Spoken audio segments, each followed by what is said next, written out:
on mute. Oh, it's on. Hold on. I haven't said anything. I just turned it on right when you looked at me. I just turned it on right when you looked at me.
Clifton? Okay, not yet. Not quite yet. Imran, what's up? Welcome to SiNaCa Studios, Open Studios Night for March 2022. My name is Clifton Crawford. I'm the executive director. Joining us. If you haven't been here before, there's no reason why. Come on down. We do all kinds of public programming.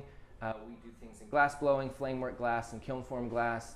And there's public programming for participation in all those studios. It's a public access facility, so if you already come to town and come into the studio and make some things. The gallery represents over 50 artists. We've got great work from visiting artists over the last 10 years from all over the country. We do programming in arts and culture. We do master class level workshops and programming. And we do outreach programming. I want to recognize the Texas Commission on the Arts for their support for SiNaCa Studios, Arts Fort Worth, and the City of Fort Worth, the R4 Foundation, the Ann L. and Carol Green Rose Charitable Trust, the JES Edwards Family Foundation, and all those who have donated. Thank you so much for your support. And if you like what you see tonight, if you want to come and participate, that helps us out. If you want to donate a few dollars, it'll help us to do more in the community. Like I said, we do public programming and outreach currently in some schools with the Fort Worth ISD. We do stuff with One Safe Place. We do things for veterans. We love, and we're all about relationships and making connections and bringing things and people together. So welcome to SiNaCa Studios Open Studios Night for March 2023. We are featuring the team, right? It's all about those relationships and bringing people together, and we have such a valuable and incredible team here that we want to kind of elevate and kind of highlight the team more often. So tonight we're going to do a collaborative piece where all of the instructors and staff that were available are here to help make some parts, and then we're going to blow a big vessel and have everybody be involved in bringing things together. We are manning the chat, so if you have a question, feel free to ask. The phone number is on our website. All of our classes are listed on our site, so go there and check us out. But tune in. We're going to go for about an hour and a half, maybe 2 hours, and first we'll start by making some components, some flowers and some leaves and some things, and then we'll blow a big vessel and put it all together. So thanks again for joining us. I want to thank Jean, who's behind the camera. Brandy's over there helping to produce. Heidi and Kevin. We have Erica and Andrew are here. So come join us if you're in the area, and come participate sometimes. Thanks, Clifton. Thank you, Jean. All right, I'll into the Let's go to the hot shop, and I'll introduce you to a few people.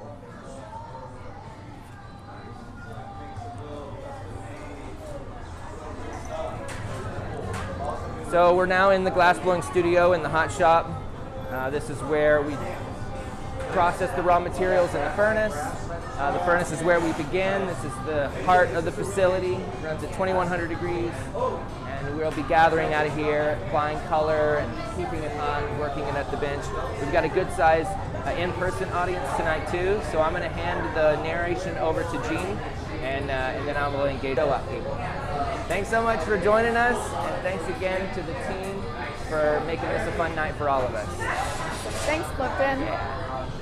All right, you guys, so I'm going to be narrating for you guys online. Those of you who are joining us online tonight, we are featuring our awesome team. So we've got Erica in the house. So the team, like Clifton said, is making a bunch of flowers, leaves, things to attach to a body of a vessel shape. I'll show you guys here in a second what the team is planning on going for. We've got Andrew at this bench working on another flower. Very cool. Kevin is going to be gaffing and helping us out. Hi, Kevin. I'm gonna go away.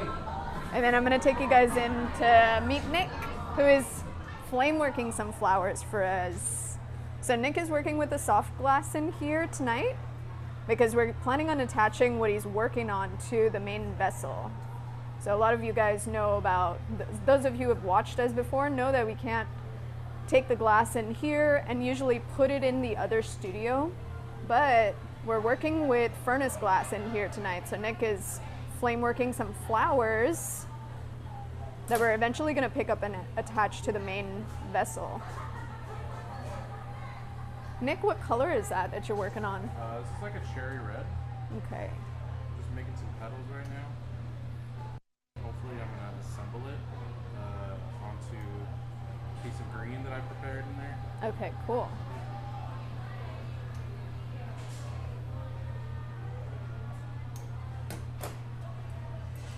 So the very, very awesome thing about flame working, and why I'm glad Nick is in here tonight making some flowers for us, is you can get so much detail in a tiny amount of space. So if Nick wanted to go in and make all of these flowers super intricately detailed, he certainly could. But this glass moves very, very differently from what Nick usually works with. So in this studio, if you guys have taken a class in here, a lot of the time we're working in borosilicate, or we're working with soft glass 104. 104 moves pretty similar to this stuff, right? It's actually a lot more liquid. It's a lot more it's liquid? A lot more fluid. Yeah, this stuff I feel is like in between the 104 soft glass and Yeah. boro. But yeah, the other stuff is just way more fluid. The 104 is Yeah, like the 104 very, is very, very soft.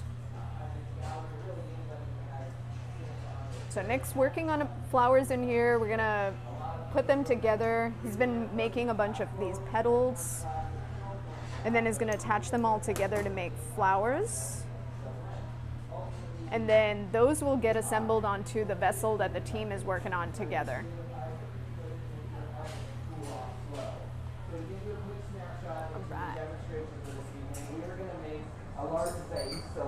So you guys, if y'all are hanging out online and you want to come watch, we are going to be demonstrating tonight for about 2 to 3 hours.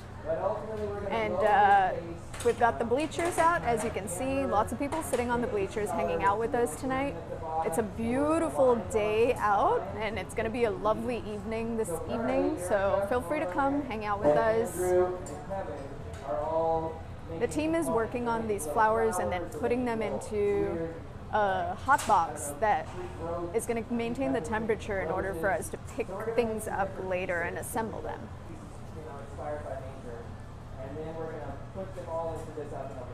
So feel free to come hang out. We are, if you guys aren't familiar with us, we are located on Magnolia Avenue in Fort Worth, Texas. So if you're in the neighborhood, feel free to come out. Since we're demoing for a little while, if you're out in Dallas or our neighbors in other cities in the DFW Metroplex, feel free to come hang out with us. So everything we want to continue working with, we have to keep it warm and keep it hot.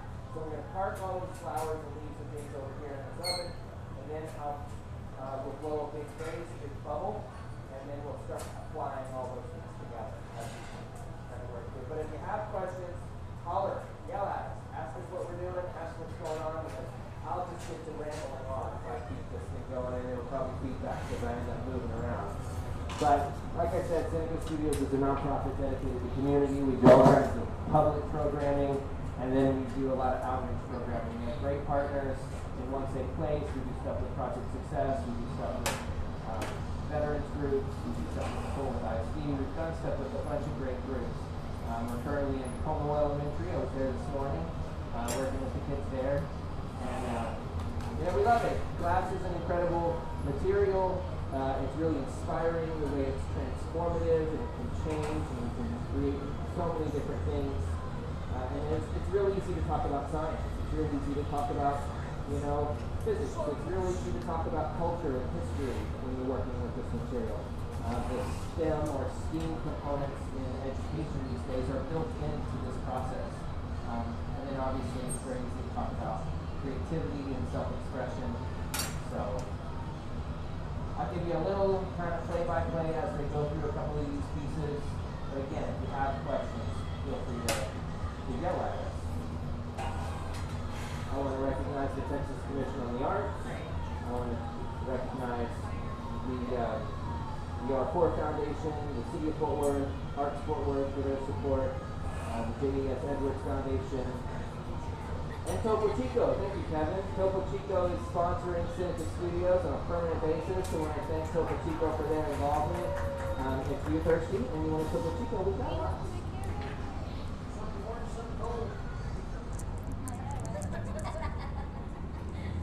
So the glass in the furnace is clear, okay? The furnace is filled with just a perfectly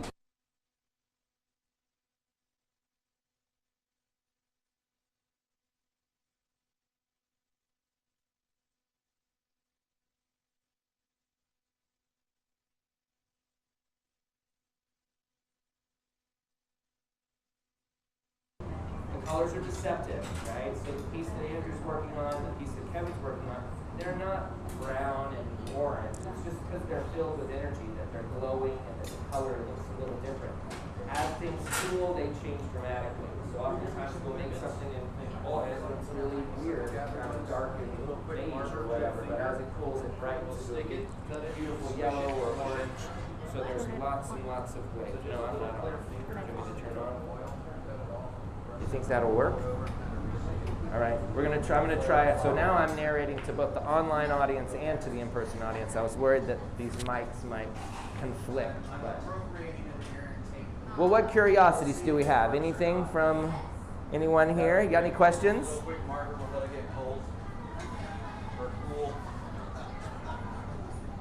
It's challenging. It's difficult. It's really rewarding. And there's lots of ways to do it.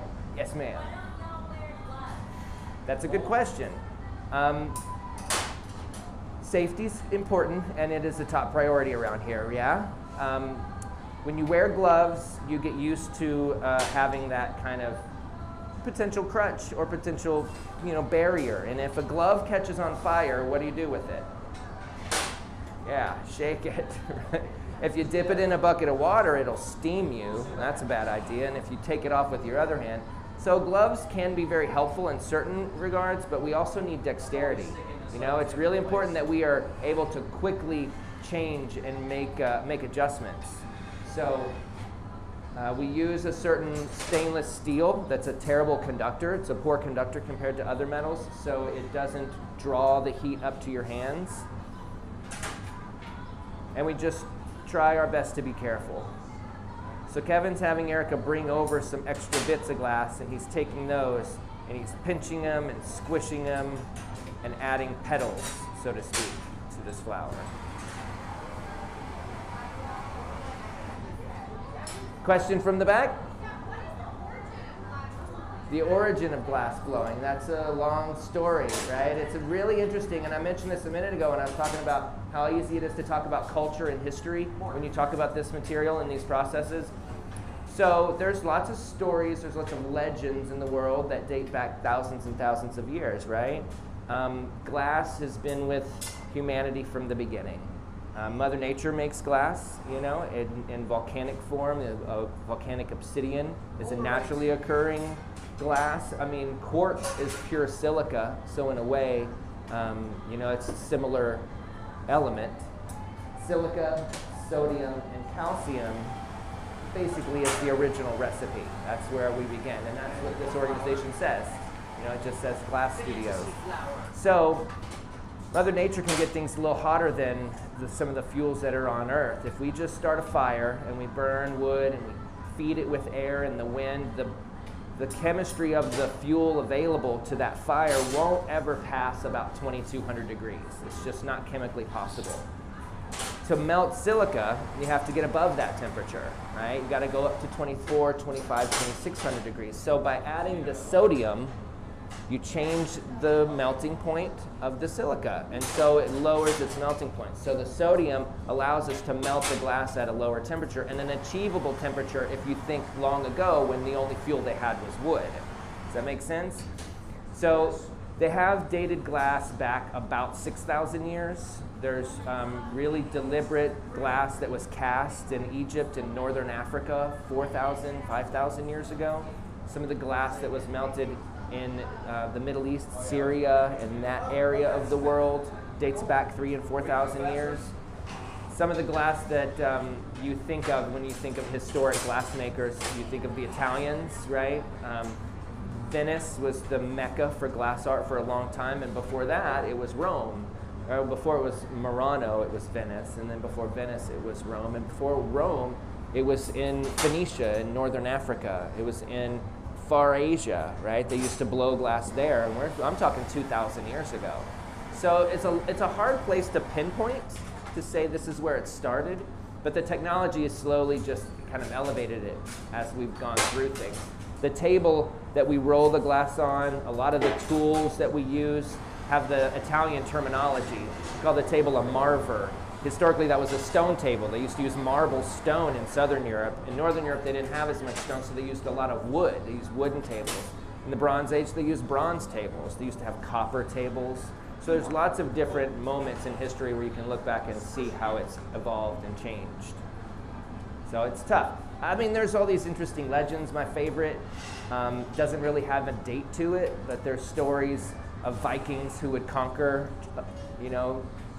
challenging tribes. In that world, the ultimate insult or the ultimate defeat was to have your fleet, your ships burned, because a lot of Vikings lived on boats. Their whole culture was on the water. And so the boat was made of very hard wood. The ballast of the boat was usually a stone, like a limestone. And so if you were to beach one of those boats and burn it, you're sitting on a beach that's a lot of silica, right? Sand. There's seashells in the sand, so there's calcium. The limestone, sodium and calcium, right? The wood, when it burns, the ash that's left in a fire is pure soda, pot ash. So that's soda. So the elements are all there. So there's the legend of a Viking warrior who defeats the tribes and burns their fleet on the beach. And as these huge fires rage, this gooey, magical substance flows onto the beach out from under the boats. And they were all very terribly upset, thinking they just burned up some treasure that they didn't take off the boat. But they had discovered glass. They had found this new material. And it's probably not true at all, but it's just a fun story about what's possible, and how the material may have been discovered.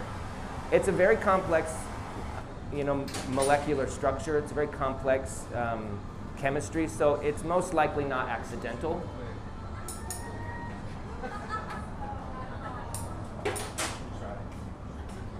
A little less.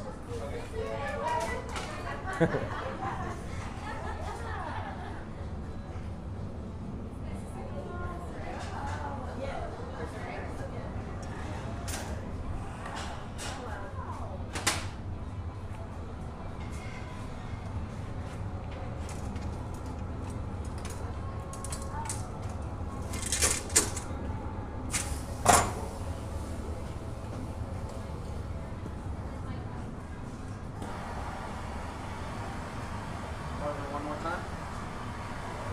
It's very much a team-oriented kind of sport, right? We work together. It's all about, communication and trying to achieve certain goals. It takes a lot of practice and certainly a good memory, right? Oftentimes when we talk about doing things, we have to remember how we failed in the past. So it demands focus, demands really good, clear communications.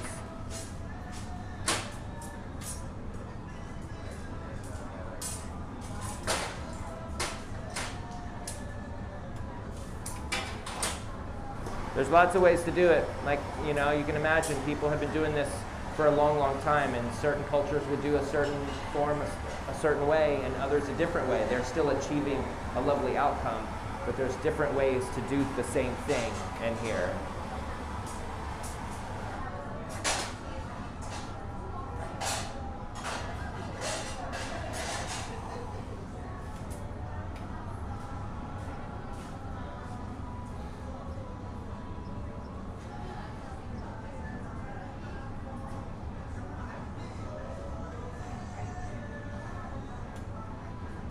So we'll probably make several more flowers over about the next 20 minutes, and then I'll gather on a larger pipe some larger quantities of glass, and I'll start to blow a vessel for them, and then we can apply those colored pieces, these flowers, to the surface. So I'm going to go ahead and get ready for that.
What was that question? All right, you guys. Clifton and I are kind of switching the mic a little bit here and there so that we can both tell you guys what's going on. So I've got this camera in the flame working right now so we can show you guys what Nick has been making. Now, Nick has told me that these petals are dark purple in color, is that right? Yeah. And these ones are dark purple, and the other ones are like cherry red. Got it. So one of the things that is kind of tricky about working in this studio for Nick is that this isn't the glass that he usually works with. He's working with the glass that we pulled from the furnace. So that's it's a very soft glass. It's what we use in the glass blowing studio. And what Nick usually works with is a borosilicate glass, which is a lot harder.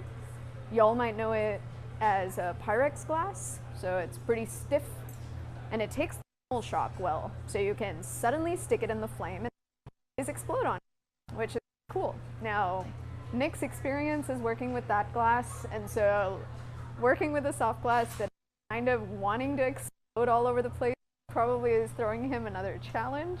Definitely. Looks like a pro in front of this torch, so he's doing a great job.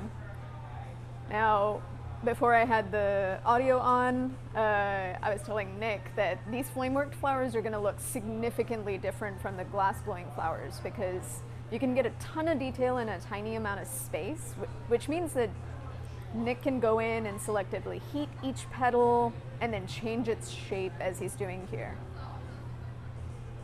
So it's pretty awesome. The studios, we don't get to feature the flame working studio as often as I would like to, which we're working on changing. But if you guys have never taken a flame working class and you love things like a lot of detail, jewelry, you will love this studio. Also, if you like to sculpt or you think you might be interested in sculpting things. Sound good? Yeah.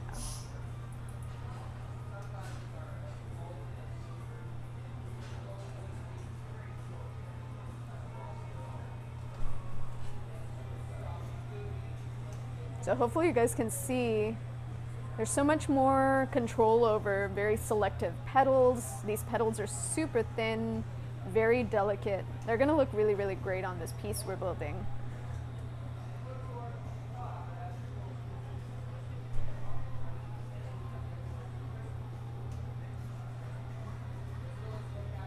So Nick has been working with us for a very long time. In fact, I think he took his first flame work in this room. He's nodding his head.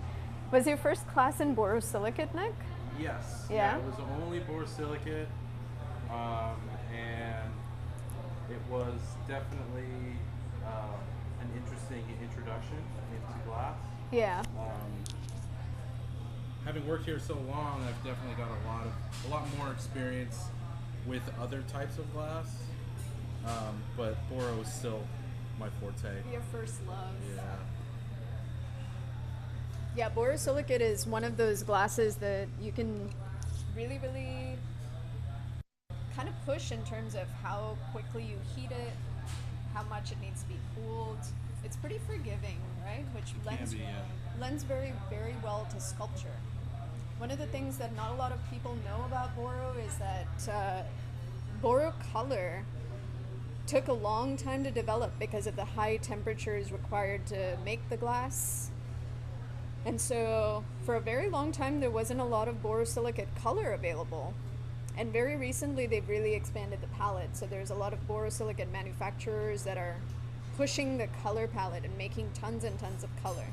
So if you ever work in the glasses in the flame working studio, you'll notice that the palette of soft color, which we call it Moretti or 104, there tends to be a very, very large palette of color for that glass versus the selection you'll get with borosilicate. Borosilicate is like very recently elevated and lots of people are starting to use it for sculpture, which is pretty cool. In fact, I think the flameworking community is pretty vast. There's a very, very giant community that has formed around this glass, which is pretty amazing.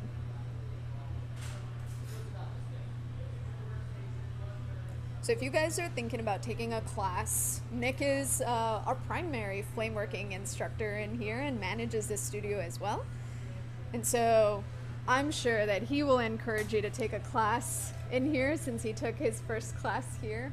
Yeah, definitely. If you've never taken a flame working class, definitely sign up for a course. It's so much fun. You're gonna learn tons of stuff. And the nice thing about glass is you'll never get bored because there's always something to learn about it. So if you're thinking about signing up for a class, you can go check out our website. We've got a classes tab at the very top of the page on SiNaCaStudios.org or SiNaCa.org. And when you click on that, you'll find our flame working studio, our hot shop, our glass blowing studio, and our kiln forming studio, as well as our cold studio, which we don't talk about too often, but we do offer classes in cutting cold glass. So this is what I was talking about, you guys, in terms of detail. So the cool thing about this studio is that Nick can go in and very, very selectively place color in a very tiny space. It's a lot harder to do this in the glass blowing studio.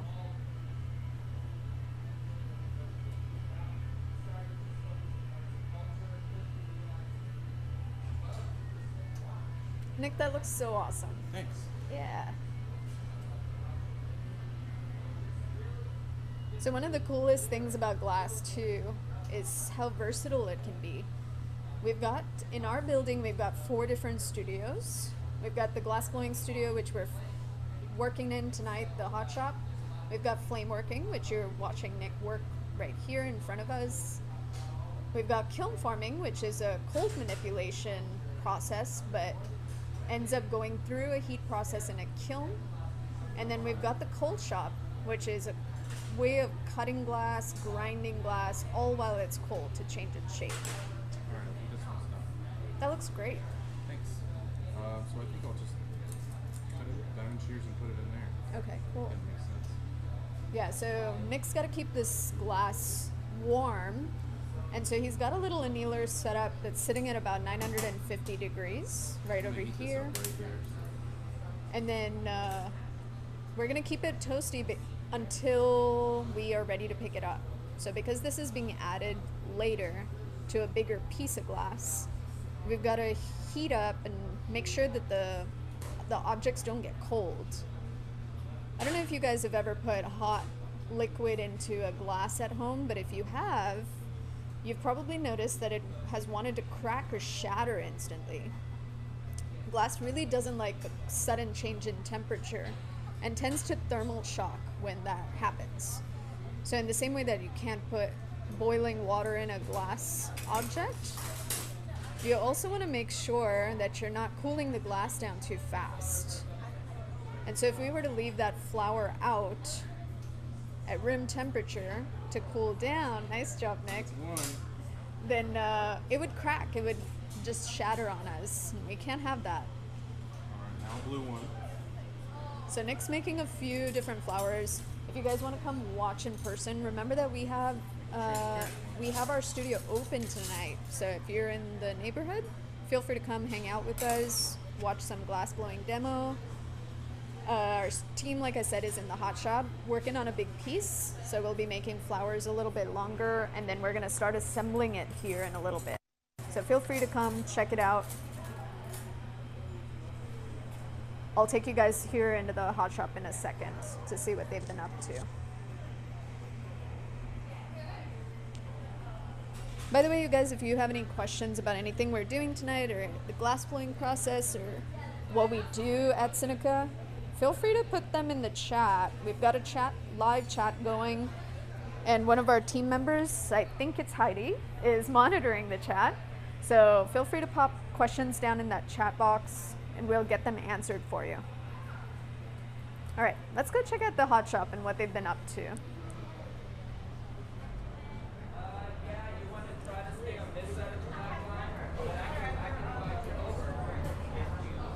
So the team in the hot shop is still kind of working through different flower shapes. I think I've seen things like roses. I've seen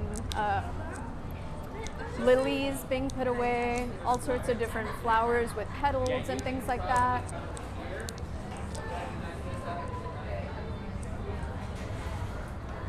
So really cranking it out. The coolest thing about the glass blowing studio and the flame working studio working together tonight is we've got a lot of this prep work happening, and it's all going to kind of culminate in one fell swoop. So we get to watch the team prep all of these small pieces and then finally get a chance later to see how it all kind of comes together.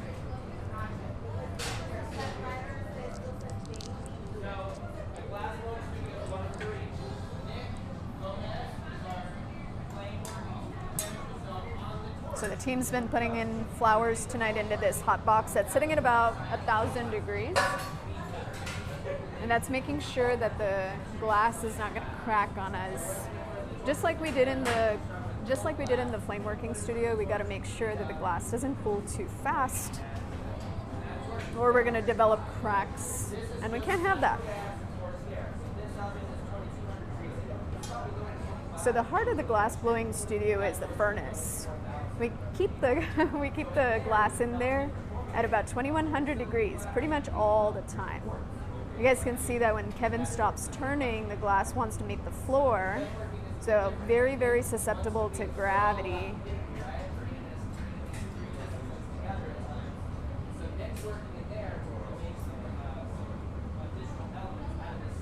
Glass is pretty amazing. And in order to make it efficient to work in this studio, we keep the glass in the furnace clear, which makes it easy to add color. Color comes in different grades, as we call it. So the team is working mostly with powders today, it looks like. When you guys come in to take a class, y'all will be working with what we call frit, which is crushed up glass. So the team's been working with powders so far, is what it looks like, to make these flowers.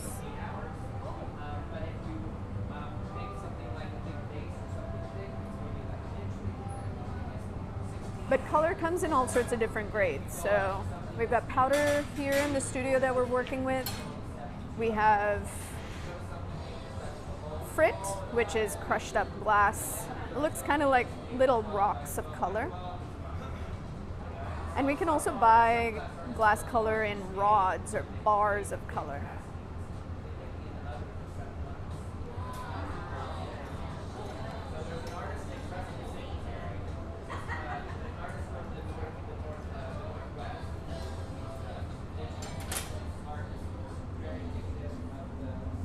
So if you don't add any color to the glass, obviously it will stay nice and clear.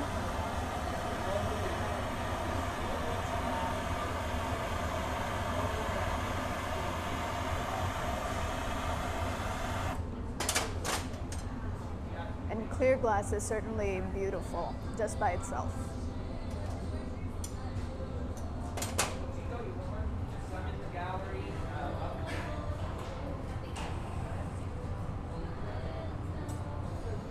So you guys, one of the coolest things about coming and checking us out in person is you can come talk to the artists, come talk to our staff, hang out with our staff, ask questions, and interact with our studio. We've got a really amazing gallery that is located in our building where we feature something like about 50 different artists from all over the country.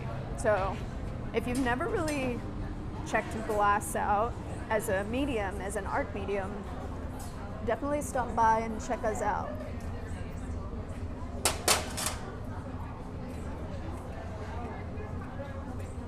So as the team is working tonight, you guys are going to notice there's a lot of teamwork involved.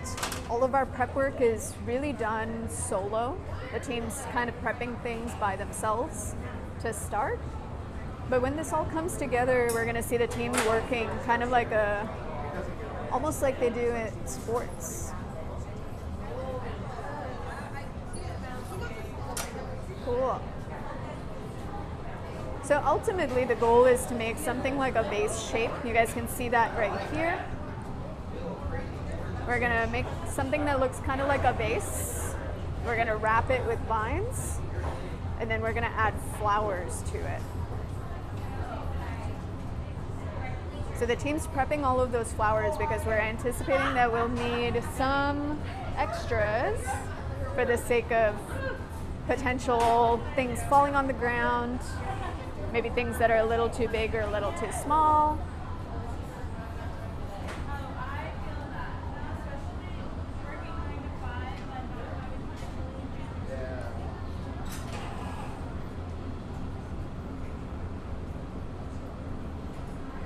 So you guys don't forget, come hang out in person. One of the coolest things about that is you can come and check out our studio, see what our studio is about.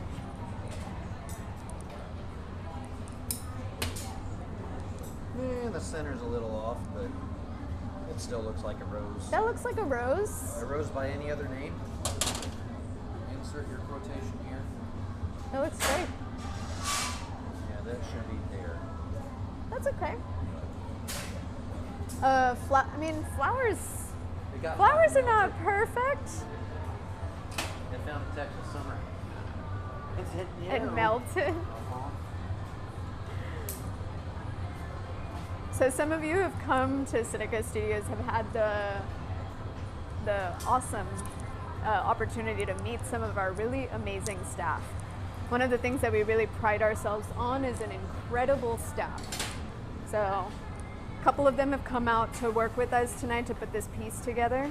If you haven't had a chance to come hang out with us, please do. You'll notice as soon as you walk onto our property that our staff are pretty amazing people. Everyone's really great at working together, learning together, playing together.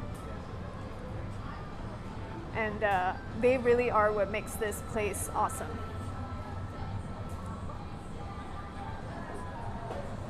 So while we're letting them make flowers for this piece, I'm going to talk to you guys a little bit about the glass blowing studio. We talked a little bit about the furnace already, but y'all have seen the team working with tools tonight, right? So glass is super hot. We can't touch it with our fingers, but you can see there's a bunch of different tools on the benches that we tend to use when we're working with this hot material. So these tools right here on the very end are called the jacks. You can see that they have a couple of blades, very often used to make a jack line or what we call a neckline that breaks the piece away from that steel rod. Next are the tweezers, which you've seen a couple of our staff members using tonight to pinch and pull the material around to shape it. We've got shears and diamond shears. The best way to tell the difference between the two is that the diamond shears form a diamond. That's their cutting edge. So those are literally just to cut glass. And then of course the tools go on and on and on, and you can get super fancy specific ones like the mashers that have little ridges on them for patterns. And you know, a plethora of other tools. Glassmakers have thought about all sorts of different things that'll make their lives easier. You'll see a little bit of use of the paddle tonight as well, which is just a wooden paddle used to flatten glass most often. And so when we're building that base, you're going to see whoever's gaffing the piece use that paddle shape to flatten things.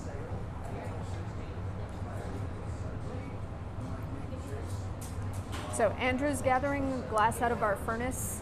Remember, the glass that's coming out of here looks super bright. It's like bright, bright, bright yellow. However, once the heat is lost, it goes back to clear. So we keep liquid glass. It's perfectly clear in the furnace, which makes it super easy to pick up color on the end.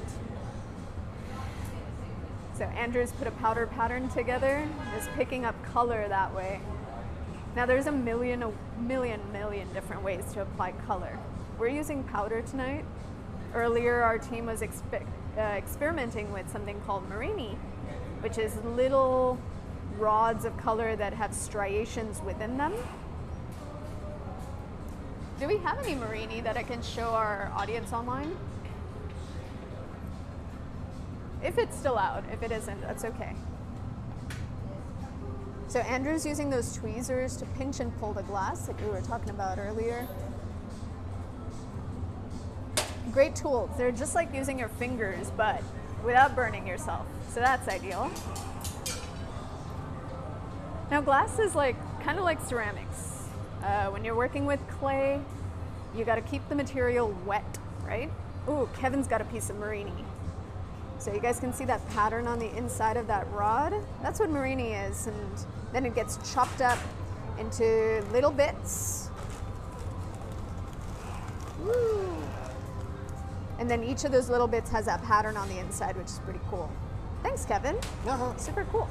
So the team was experimenting with that earlier today.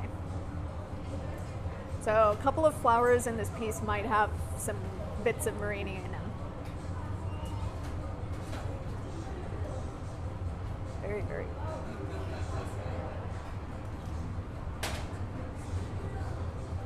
So like I was saying, glass is kind of like ceramics, right? Potters and clay artists have to keep the clay wet in order to shape it. As it dries, it starts to crack, becomes a lot harder to shape. Just like that, glass needs to be kept hot. So as it cools down, it becomes really hard to shape, becomes really, really stiff. And so we got to keep adding heat in order to get it to be able to be shaped. All right. Oh, it's so quiet in here. Ooh, really wiggly. So, like I said, Nick doesn't work with this glass usually, but he does work with 104 quite a bit. So he understands the heat of this glass, which is a little bit stiffer than 104. Yeah. 104 is extremely soft.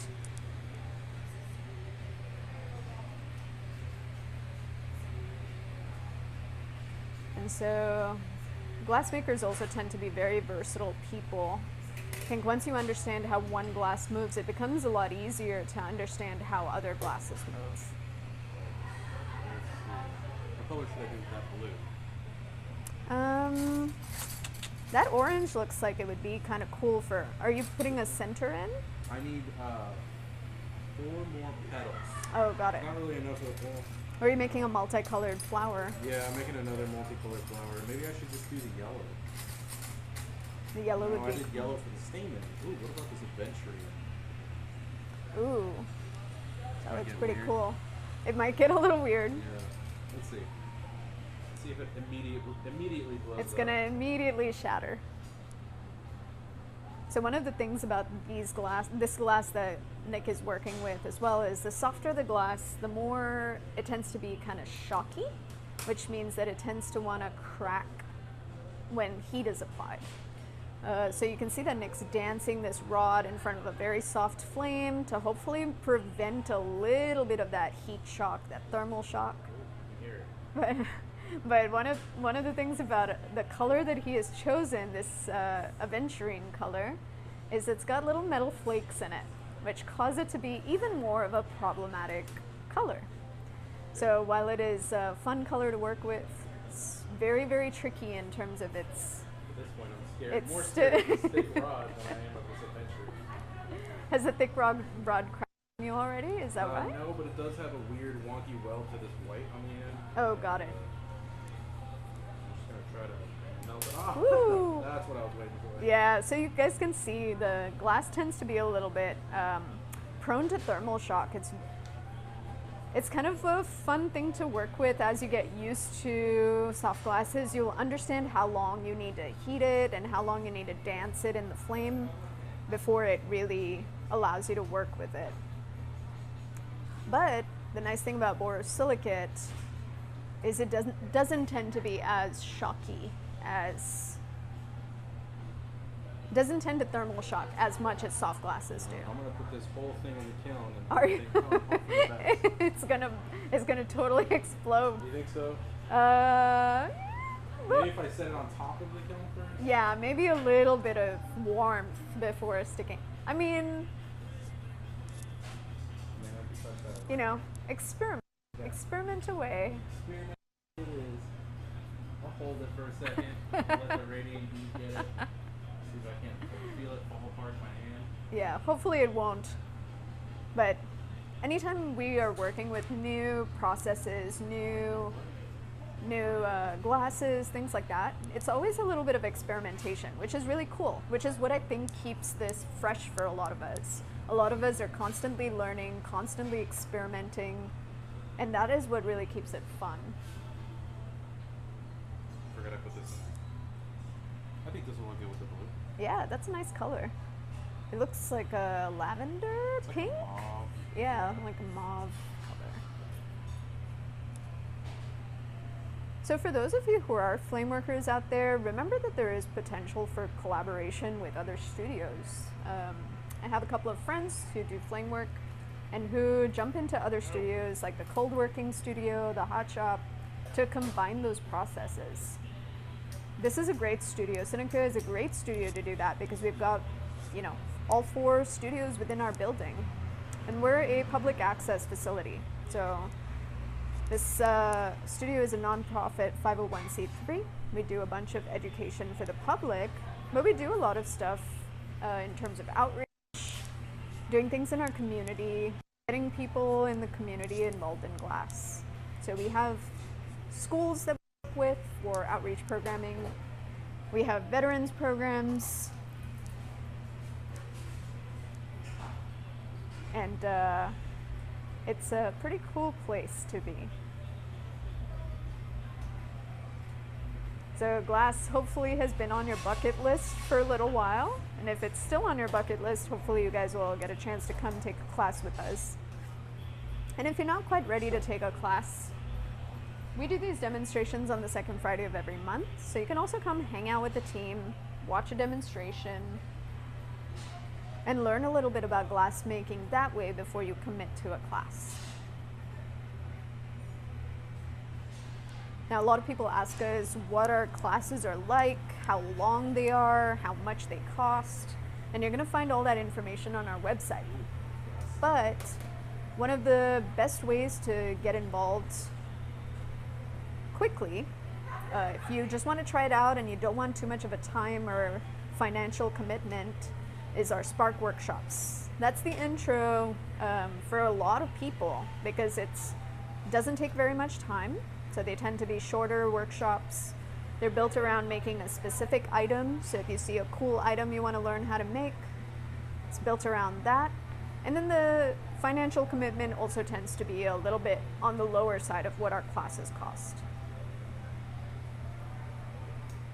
So if you're on our website looking for that class, they're called our Spark workshops.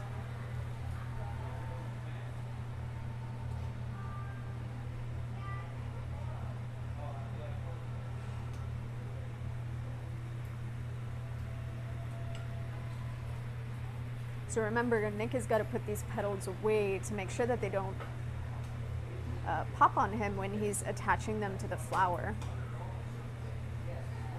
So we'll be back here in a sec. I'm gonna take you guys back into the hot shop here shortly.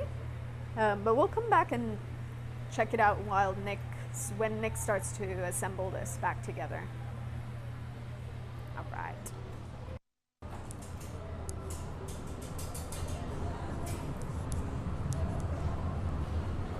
So the hot shop team is still working on prepping and putting together a bunch of flowers. No, that was perfectly. Do we have leaves and stuff also that we're making for this demo? Or mostly flowers? We do have a bunch of flowers. Yeah. We know they leaves are good. This one, we work on some leaves. Leavies? Say if we were going to do those colors as an overlay, are we going to just wrap them all on a collar and twist them, or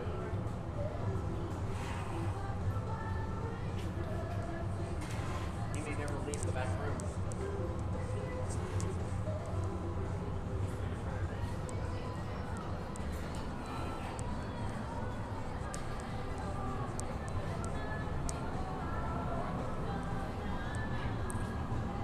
So as you guys can see, when the glass is hot, it is super gooey. And it tends to be gooey for quite a while before it needs to be reheated. That's what I was thinking. And so our reheating chambers sit at somewhere around 22 to 2300 degrees so that they can reheat the glass quite quickly when we need to use them.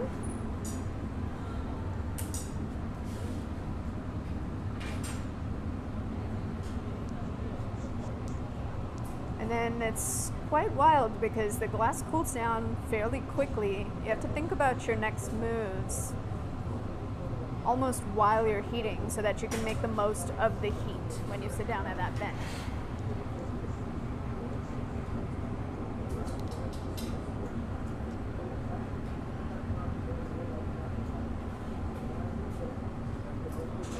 So if you guys have never been to SiNaCa Studios, one of the first things you'll notice when you walk up to the building is that we are in a pretty darn cool space. Our building used to be a car shop, and so when you pull up, it looks very much like that still. We've maintained the outside of the building. It's got all the bays still, almost all the bays still. And looks just like a gas station.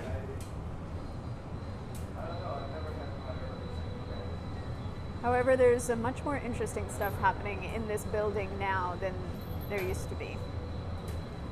So if you guys have never watched glass blowing, definitely come check us out. Tell your friends about us. We tend to be the primary activity on the street.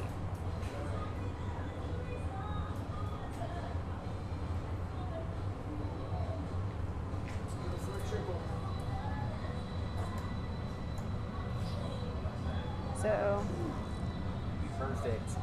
So it looks like Kevin is gathering up some color, which means that we're about to start building the body of this vessel. So Kevin has picked up 3 different chunks of color.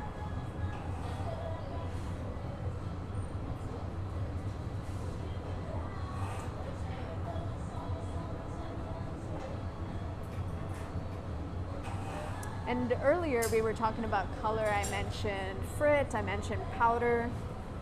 And what you guys have seen Kevin pick up right now is called rod or bar. It's basically solid chunks of color. Wow. Thanks, Kevin. I am here for my public. So one of the things that when we pick up bar or rod of color that we got to be aware of is the outside of that bar is going to heat up much quicker than the inside. And so we pick it up, it's at about 1000 degrees so that it doesn't crack. And then we got to slowly create that heat moving to the interior. So you'll notice that Kevin is going to heat, he's going to marber, he's going to heat, he's going to marber in order to push that heat to the middle.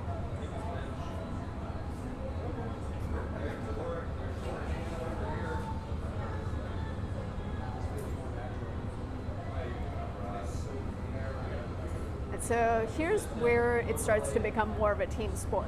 We've got the team making flowers, they've been putting things away. And then as we start to make this vessel, we're gonna notice that the team's gonna be jumping in to help make more flowers potentially, but really to build this vessel, attach flowers, attach leaves, assist each other.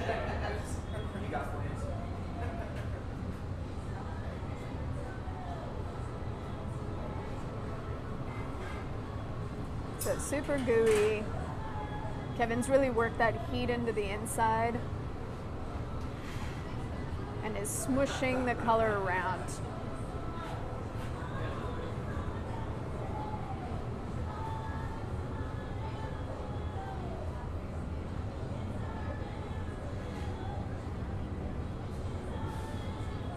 So one of the things I think that most people gravitate toward when they work with glass is color. And the nice thing about glass is that it lets the light through, and so you can really play with color and light. It's one of the only materials that really does that. So a lot of artists who end up in glass really love that aspect of it. The only other material I really think does similar things is resin, but one of the coolest things about glass I think is its ability to keep people engaged.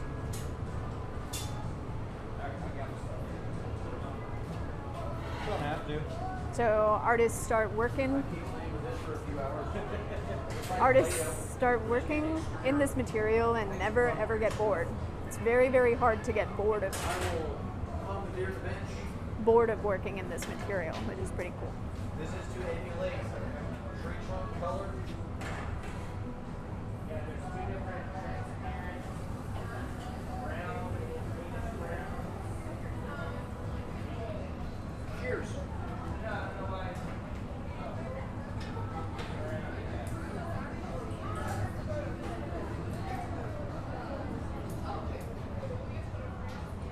So Kevin's really trying to get that color mixed in because we're trying to emulate something that looks like a branch, like a trunk of a tree. So we've got to get that color with a little bit of striation in it.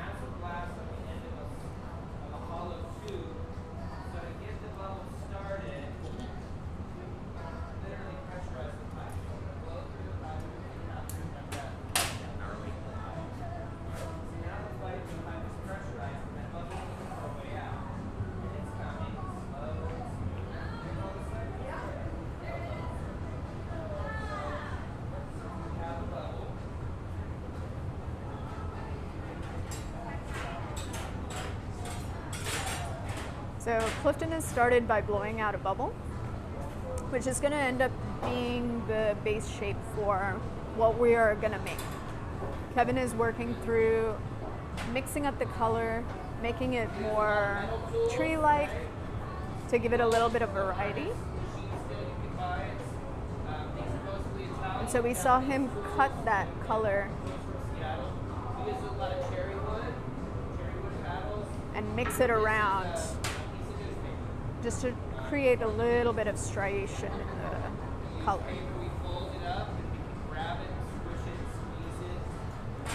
Kevin is mixing up 3 different colors, a transparent kind of olive green, a transparent kind of golden amber, and then an opaque beige color. He's mixed those up thoroughly. They were 3 big chunks. And I'm going to have to bring that over and I'm going to stick it to the top of this and I'm going to fold it around the bubble. So Clifton's gonna let that bubble get nice and cool, not too cold, but nice and cool, so that Kevin can bring this color mix, drop it onto the bubble, and then Clifton can push that color onto the bubble. So throughout the rest of this process, it has to stay above 90. The pipe is like a vacuum, sucking heat out of it all the time. So there's going to be times. So this color's got to be nice and hot in order to drop it over that bubble and push it onto the bubble.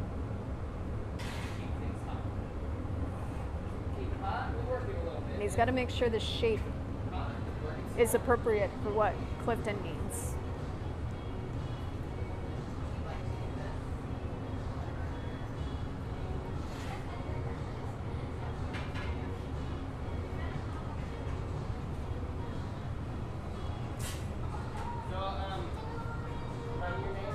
Douglas asked me earlier about the periodic table on the wall. So silica, sodium, and calcium is your true elements. But the rest of these numbers up here are letters or people. So this is a periodic table of support. Kevin and I are over here in the green. We're part of the founding artists. The people in blue helped us to open the doors. The gray come and go. We have about 4 more foundations to add. So that's like sponsors and foundations. And then the yellow is the campaign. So every so often, Clifton's got to make sure that that bubble gets a little bit of heat so that it doesn't crack or pop.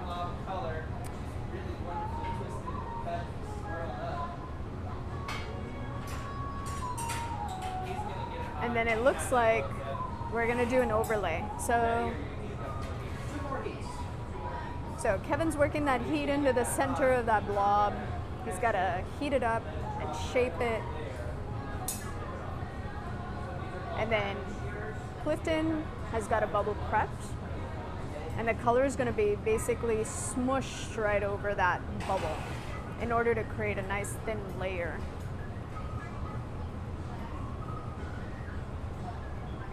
So Kevin's got to work that heat into the interior, making sure that the inside of that glass is nice and toasty. And then he's going to get it nice and ripping hot. Clifton's got this bubble perched on his toes to stabilize it. And he's got a set of diamond shears in his hand so that the glass can be dropped and then cut.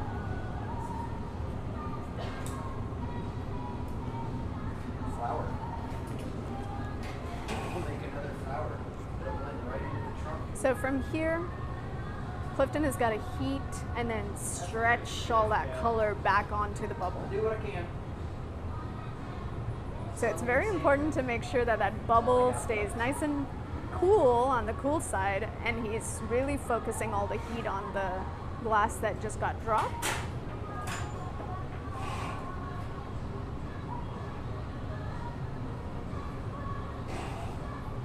So that he can smush all that glass back onto the bubble.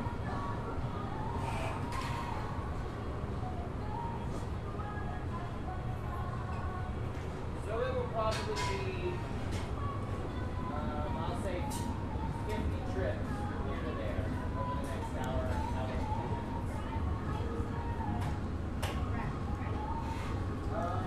Yeah, a little. What's it gonna be when you're done? Sculptural vessel representing growth and community. Be a big vase with a green vine climbing around it, with flowers all growing from the vine. I don't think we made many leaves. So while these guys are working, let's check out the flower that Nick has been working on, because it's looking like it's really coming together. So far, so good. So far, so good. That looks pretty amazing. Nick, I think you have the Hot Shop team beat with these flowers. That's what you were going for. Yes. Don't tell them I said that. Hopefully they don't watch the live stream.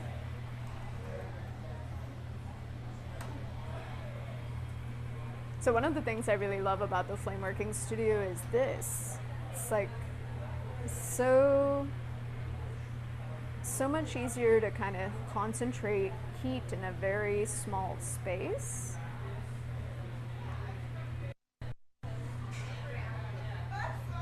And get things into very specific locations.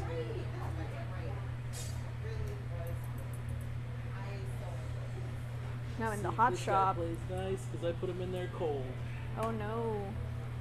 Oh, short cut.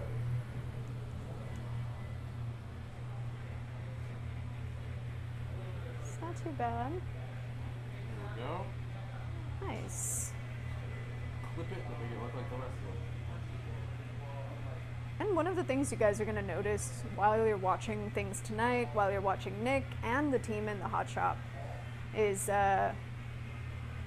his team's constantly turning. Nick is constantly turning his left hand while he's heating things, unless he's specifically shaping something.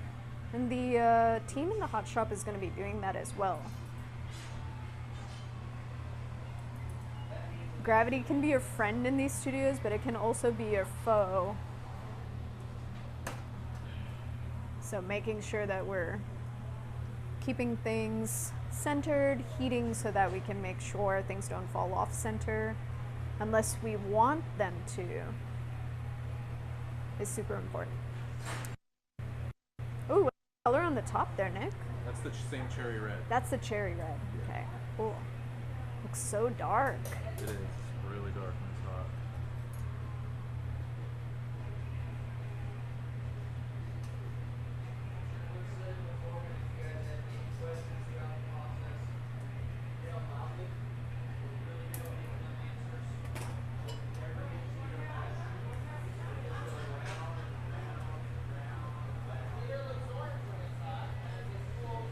So the torches get even tinier, as you can see. So if you're going for a lot of detail or you need heat in a very specific location, It's easy to get that in this studio.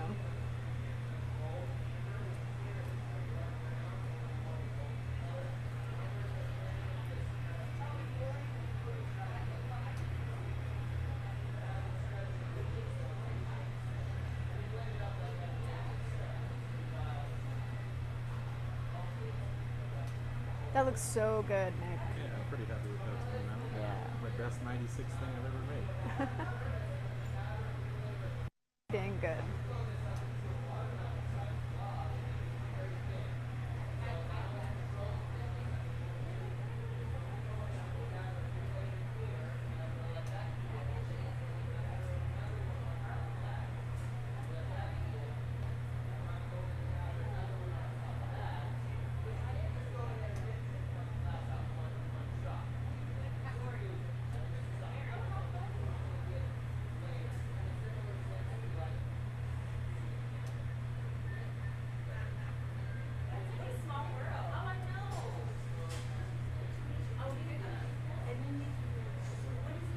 So Nick is doing some final shaping on the petals, pushing them upward and making them a little more organic. So you'll notice that when he started, all of those petals were pointing outward in a very flat orientation.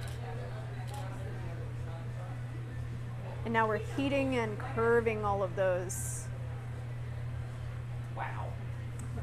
Oh, okay, but what, I think we don't like WLA. So they look a little more organic. Oh, and let me,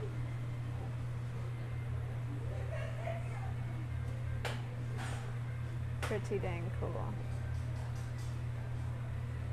Things are starting to tag together now. It's getting real crowded in there, so hopefully the glass is fine with that. Yeah. When you say crowd together, they're touching? Yeah, a couple of them are touching. Yeah.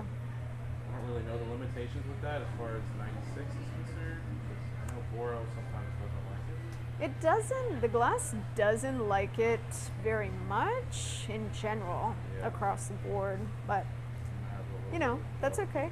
Yeah, we'll see how it goes. Part of this is also our ability to experiment. As glassmakers, we don't get a ton of opportunities to have fun in the studio, especially in collaborative environments. And so, you know, sometimes things don't go the way we planned, and that's totally fine. So we work in glass. We teach a lot of classes, we make stuff and we sell stuff that we make out of glass. But this is one of those rare opportunities where the team has really been asked to come play a little bit, which is kind of cool. We don't get to do this very often. And so part of this is also learning for us. We're always going to be students in the material we work with. And I think every glassmaker is pretty aware of that.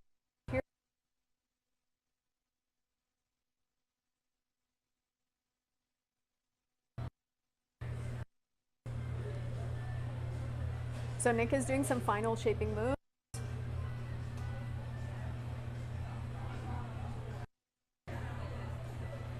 And then one of the things Nick also has to kind of consider is how this is going to be invested.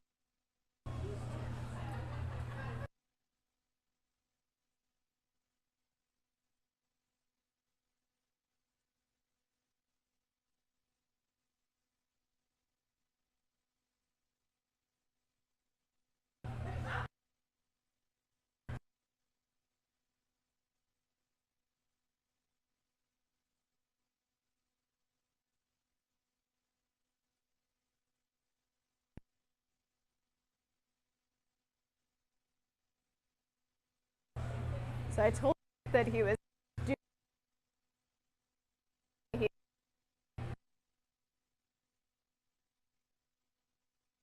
them pretty.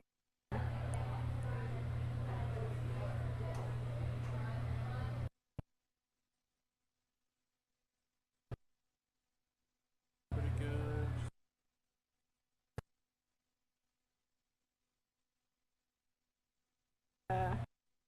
Do you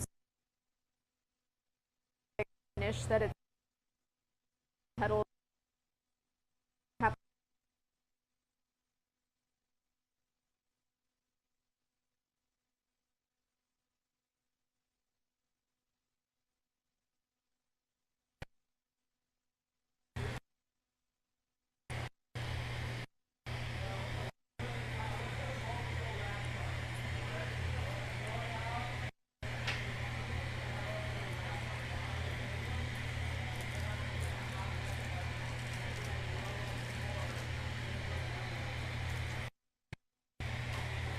right, you guys, so give me a second. Fast.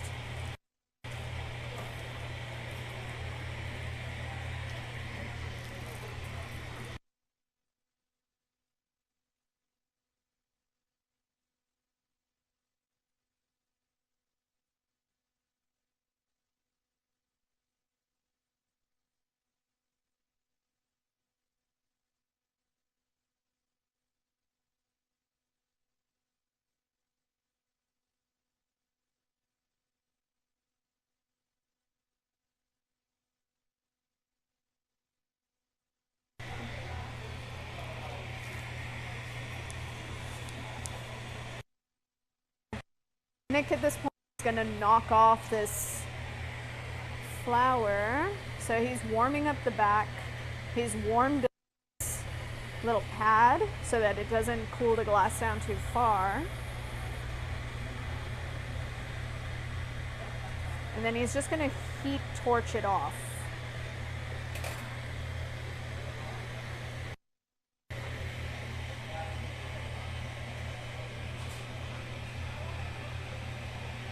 So the tool is warm so it doesn't crack the glass, and then we're going to put them into a warm box. Sit about 1,000 degrees. Nice job.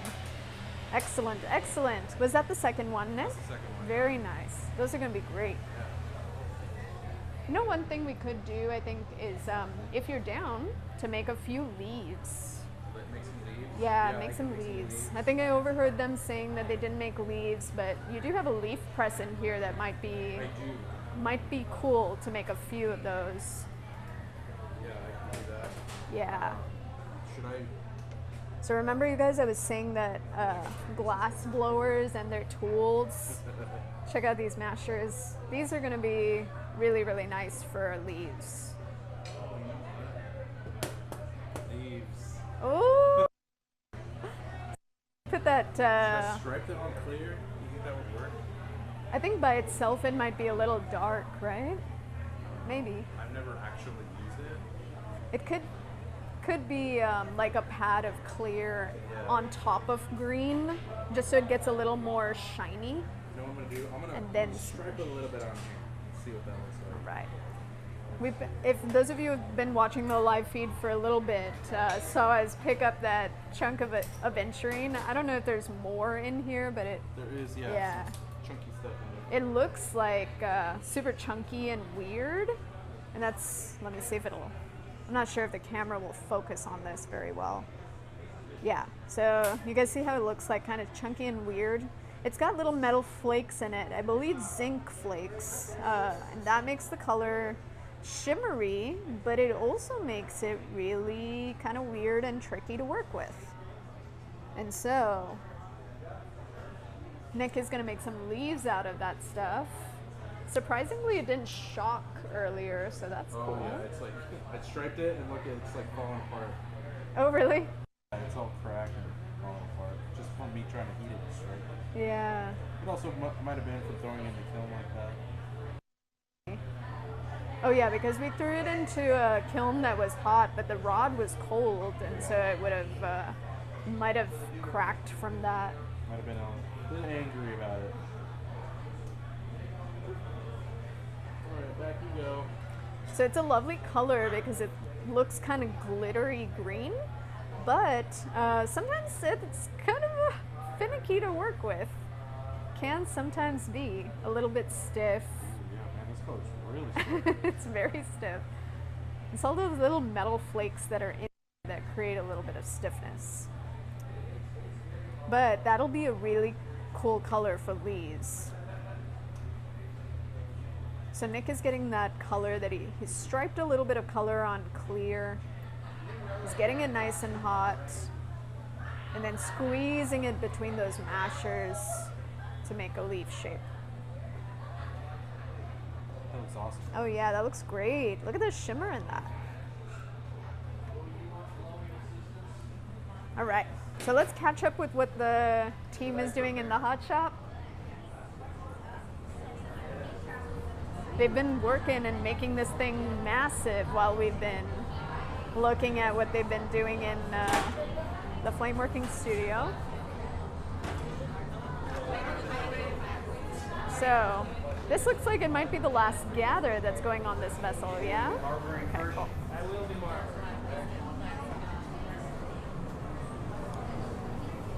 All right. So Clifton got his last gather. And you can see that he's shaping this up with a newspaper. Newspaper is one of the best tools for putting your hand super duper close to the glass. And all we do is we spray the newspaper with some water to keep the glass from burning up the newspaper too fast. So the glass ends up riding on a thin layer of steam, which protects the newspaper, protects your hand a little bit, and ends up actually shaping the glass. So the steam tends to be what shapes the glass, which is pretty cool.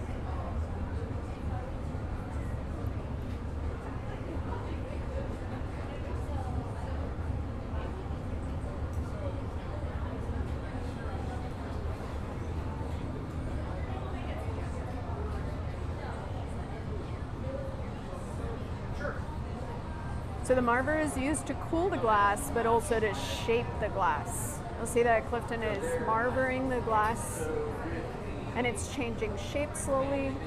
It's also cooling everything down.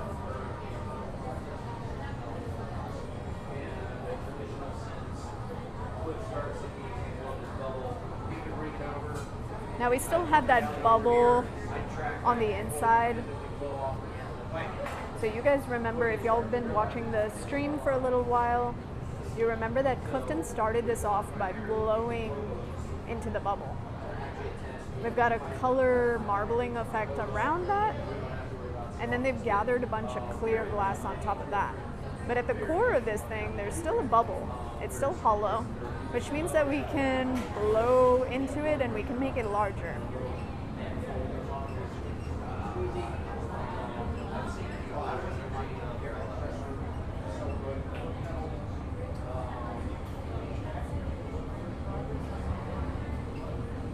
So notice one thing to notice is that Clifton's hands are going to constantly be turning throughout this whole process. Unless we're purposely trying to get something off center or purposely trying to sculpt something.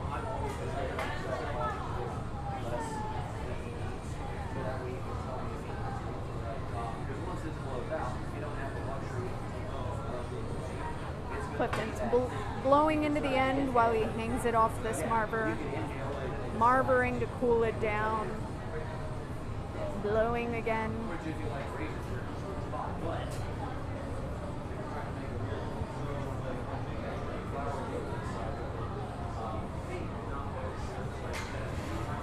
And then swinging a little bit to lengthen its shape.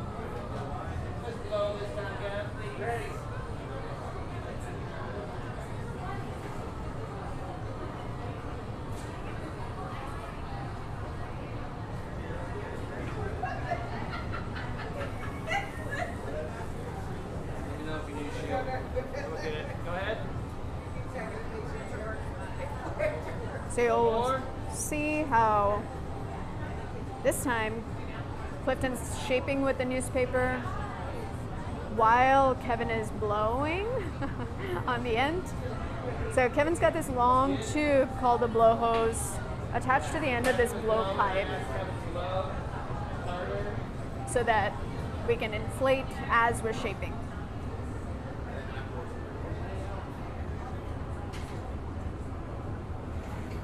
You need a door? You might need a door.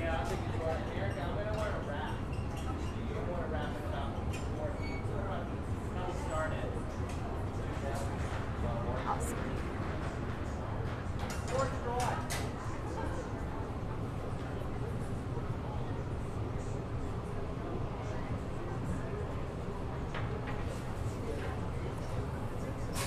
So shaping with the newspaper, and then Kevin's gonna blow to help inflate the piece.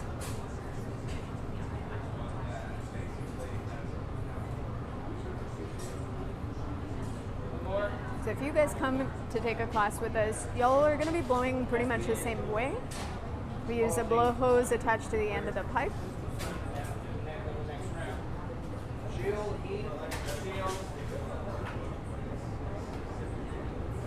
and that helps us.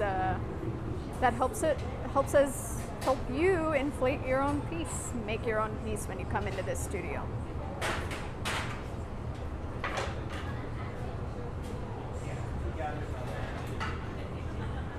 So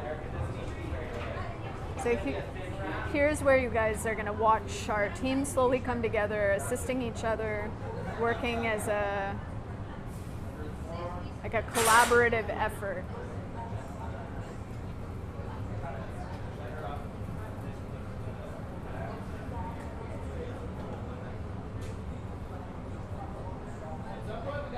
So Erica's making a wrap, which is going to be a couple of gathers of glass and then a green color applied to the surface. We're making something that looks kind of like a trunk of a tree with a vine crawling around it. And so Erica's gathering out of our furnace, which we know at this point is clear. And then she's going to apply color to the surface of the glass. So we've got this beautiful green colored powder. You can see because the glass is sticky when it's hot, it picks up all that color quite quickly. So Erica's going to apply several coats of that color to the surface. She's going to heat it, apply the color, heat it, apply the color until she's satisfied with the density of the color.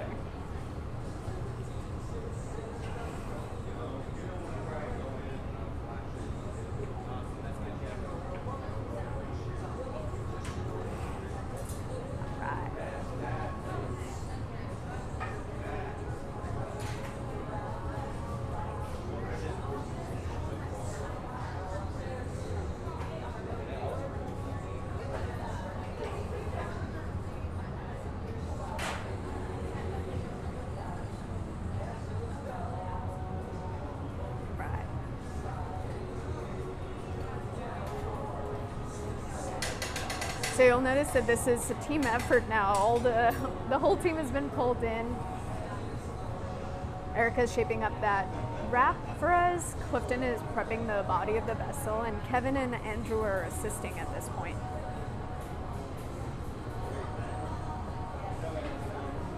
So Roy Vaughn, I've got your question here. And as soon as Kevin or Clifton have a moment, I'm going to ask them about that because I'm kind of curious too.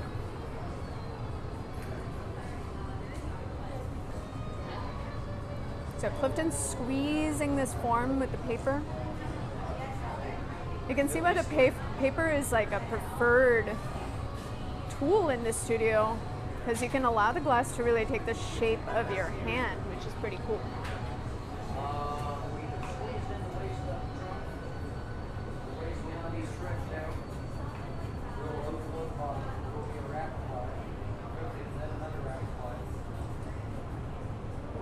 Before we attach everything? I think yes. Or attach it on the flow pipe. On the tiny. We'll get the wrap on there on the pipe. Okay. So you'll notice just by lengthening and swinging, Clifton's able to change the shape quite dramatically.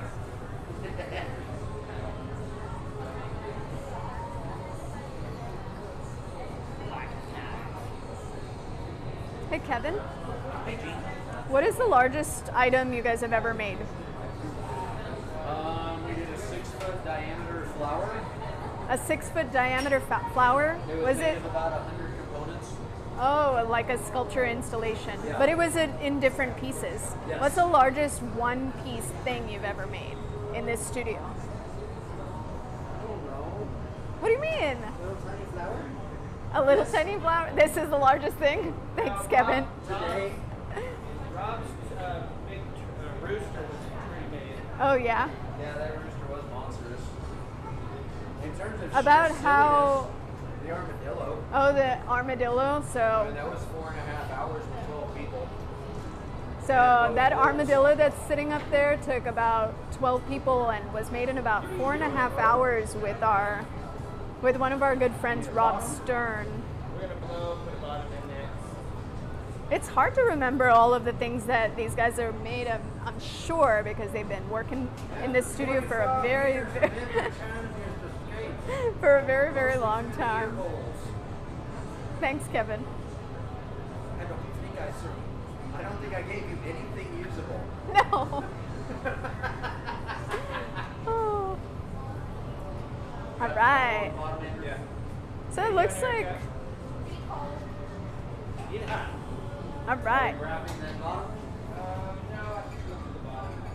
So it looks like this vessel is at its length, the length that Clifton might want. He's having Erica get the bottom of get the wrap nice and warm while he heats the bottom of that vessel. So we're gonna flatten it, looks like, based on where Clifton's heating. Looks like they're going in for flattening this shape.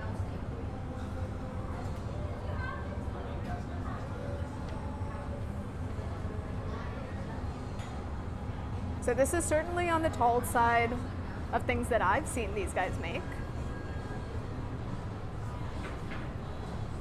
And their next step is going to be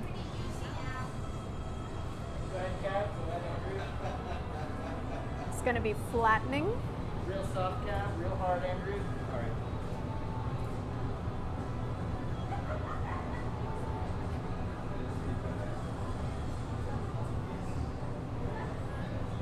So I pointed out the paddle to you guys earlier.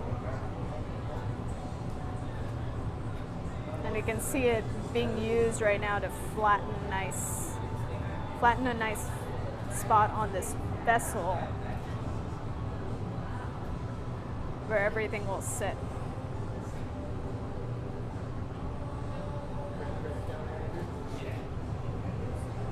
Good. One more, yeah, one more. So,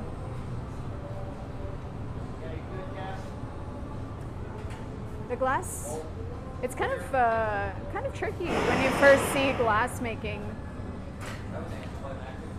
You don't realize how the bottom of the vessel is going to be formed. It's a little hard to tell from a bubble how we might make a vessel. But the end of the bubble almost always ends up being the bottom of the vessel. So Clifton has put a flat bottom in it with Andrew's help and Kevin's help. And then the vessel will eventually sit on that flat area.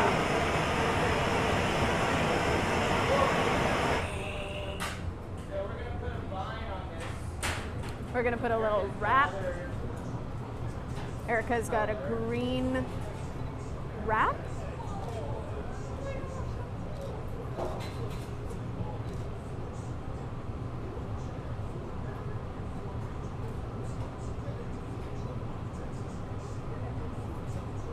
And Erica got a beautiful heat on there, which is allowing Clifton to stretch that color onto the vessel. Nice.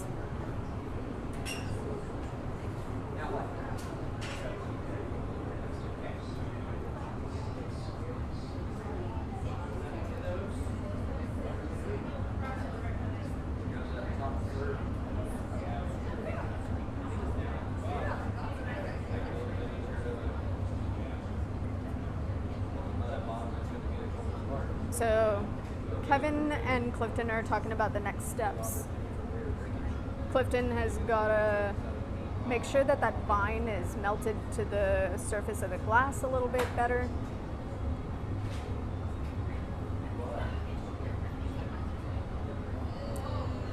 And you'll notice that because the glass bit was attached last, it's the first thing to heat up. So we want to cook that rapid so it's got a really nice adhesion to the body of the vessel. Otherwise, if it doesn't have nice tight structure to it, as we work it can get brittle and actually start popping off.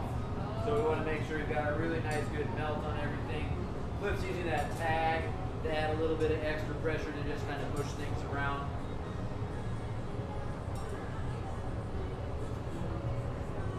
Got a long way to go and a short time to get there.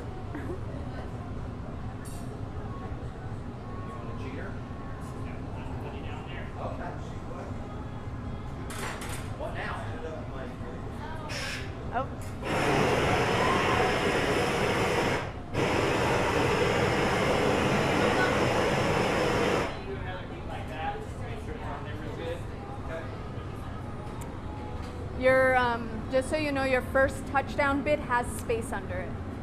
Yeah, it was one of your first couple of touchdowns. It's the big blobby.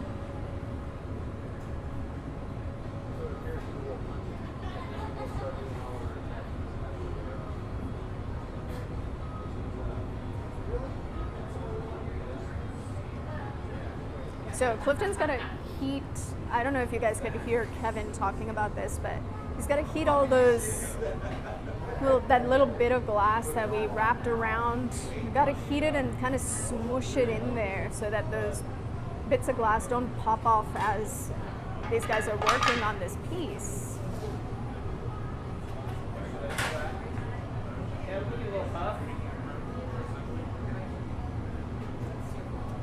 More? A little more. That's good. Oh. Yeah. Should we put it all on now? Cutting open? I mean, I feel that's a more stable position to be. Okay. Than just assemble it all here. Yeah. And then punny it up. Yeah. And then rip it open. Rip it over. But Let's put some small things on, and then we'll save the larger pieces towards the end before we cut it. So because this is a collaborative process, the team's talking about how they're going to attach all those flowers we made. So Clifton's going to talk to them about how to pick up and bring over the flower pieces. Those of you who have been watching for a little while have seen our team do this in the past, but there's always potential for things going awry. There's a little potential for failure, and there's a little bit of learning as we're doing this.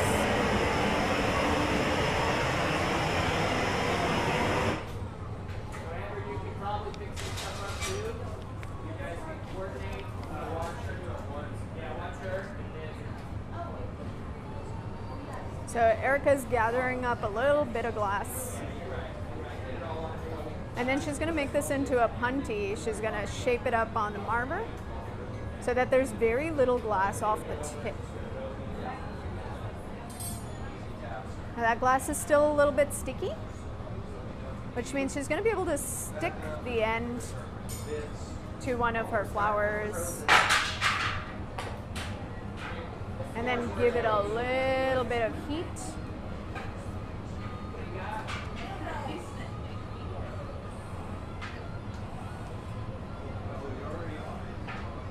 So Erica's picked up a small rose out of her pickup kiln at 1020 degrees. Cliff is using the oxygen propane torch to isolate the heat in a very specific area. When that gets stabilized, Erica will bring it over, tap it off into some grabbers. Cliff will take the grabbers, smush it into the vessel, and we'll repeat that many times over.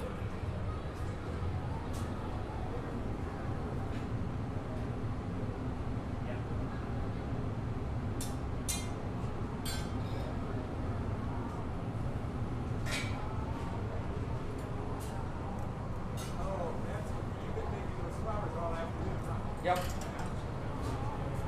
All right. So about 45 more of those, and then we'll ripple the heat. So we've got a bunch of these flowers put away.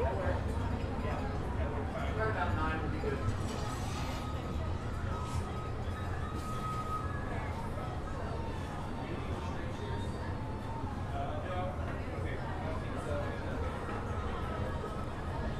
So Clifton is adjusting that rose, the little flower that's been brought over.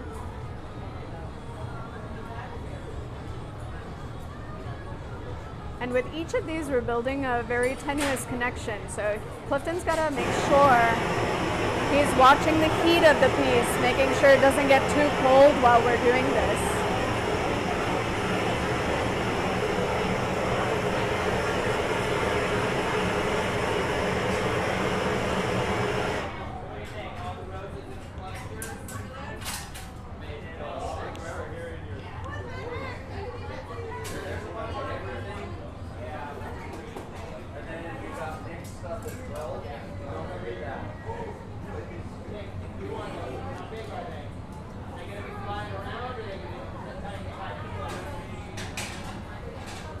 Clifton, you might want to attach Nick's last.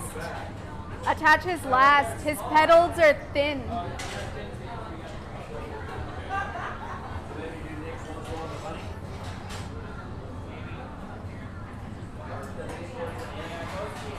So the team is prepping things. Erica's picked up another rose.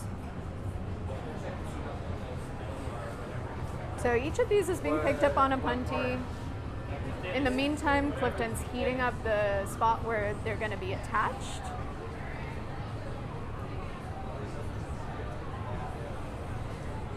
And then once the heat is right and there's a spot for that piece to land, Clifton and Erica will work together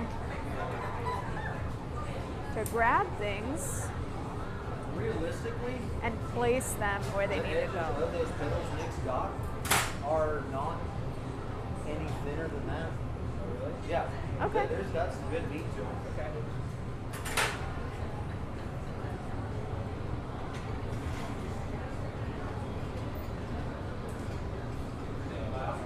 So Andrew's bringing a little punty this time.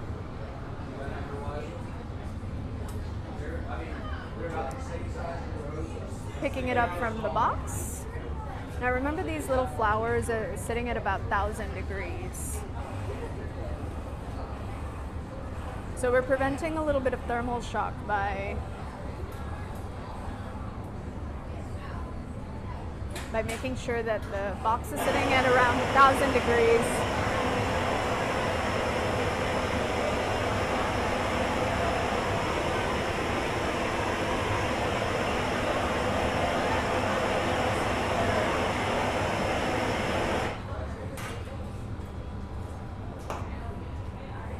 And then the team is being very, very careful and cautious about how hot they get everything.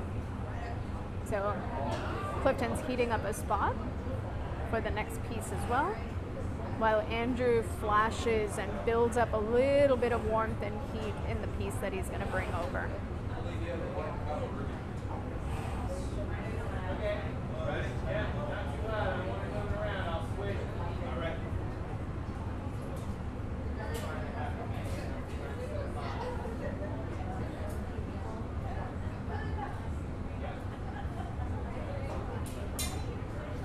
Little tap, and then the piece releases so that Clifton can place it where he's put that hot spot.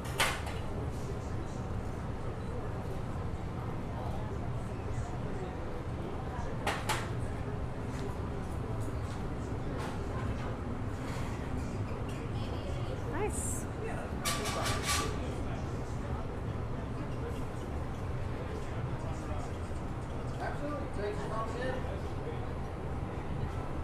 So one of the things about working in the studio is you got to make sure that you are continuously maintaining proper temperature. Otherwise the piece can prematurely crack. So Clifton's primary concern is making sure that he maintains temperature.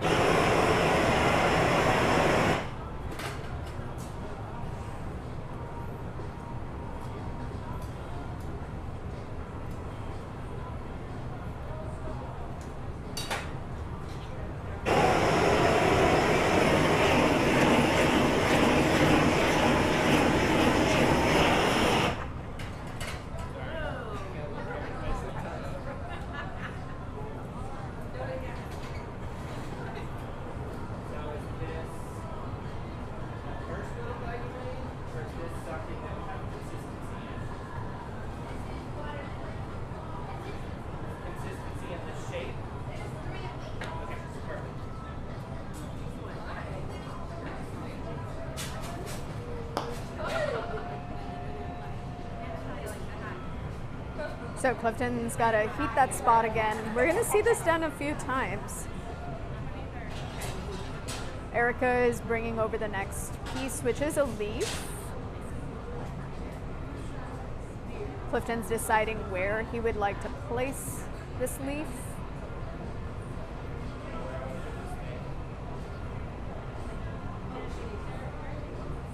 And then he's heating a spot for it.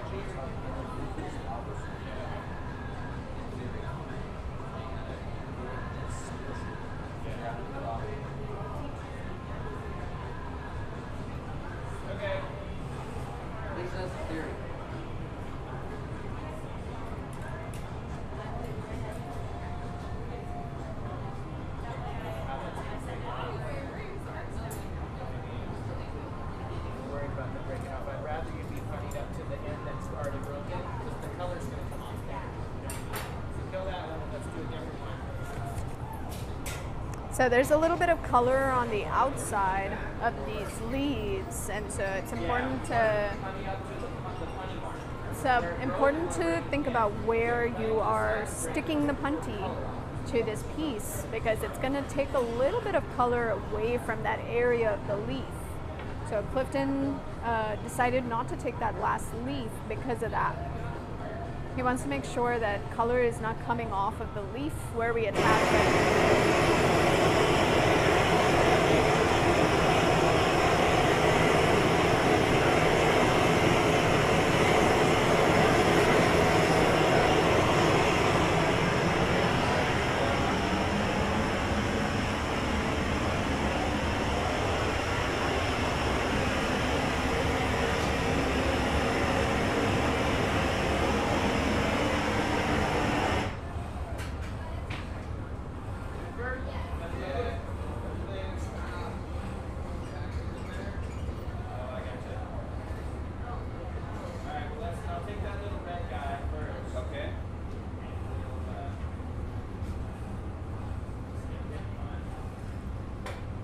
So again, Clifton's going to find a spot for this piece.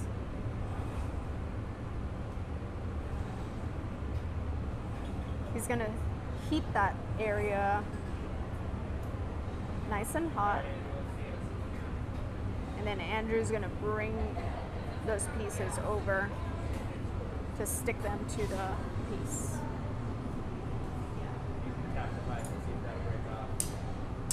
Ooh.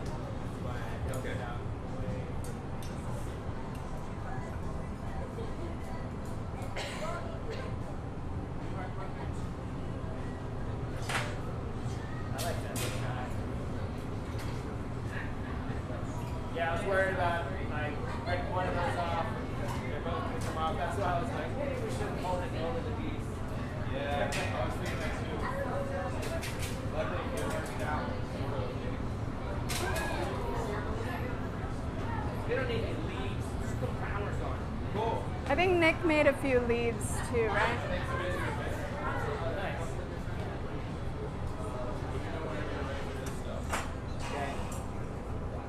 Ooh, I like that little bud. That looks great. That's cherry red. That's gonna be bright red.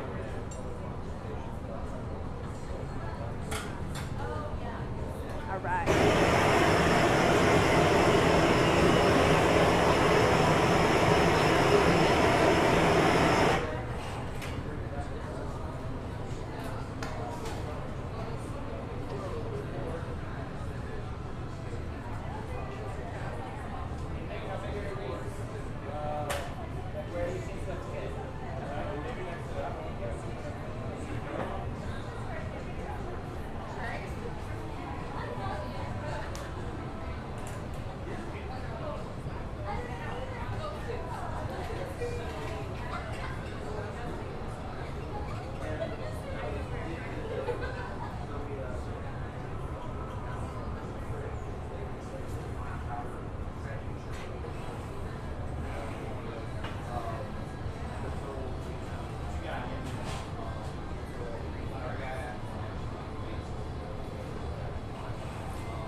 So Clifton is deciding where to put this one. Andrew's picked up another little flower from the box.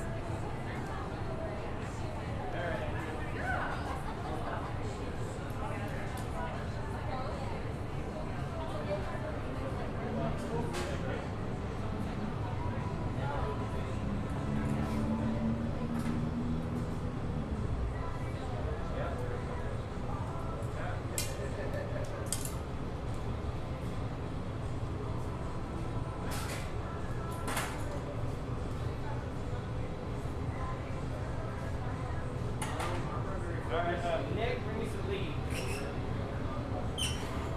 All right.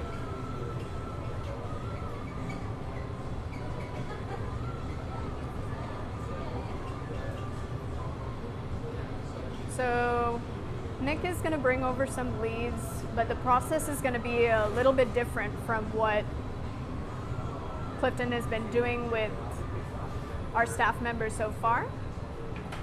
He's got to heat a spot, and then he's got to give Nick the cue to attach it. It's got a little end. Oh, it just popped up. Okay, we put it on backwards. You can jam that little end down here underneath this. No. I mean, what the end you still have. Oh, yeah. Okay. Yeah, take that and stick it down in there. Right there. Come around so that the. Yeah, so that. Yeah, there you go. Push it in position. There you go. Nice.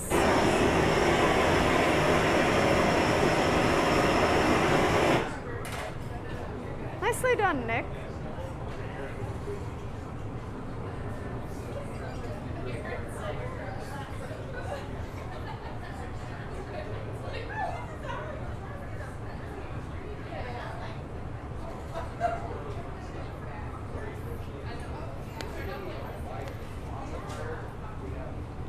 So a lot of this process is about very, very clear communication because Nick is in the other room with the pieces that he's been making.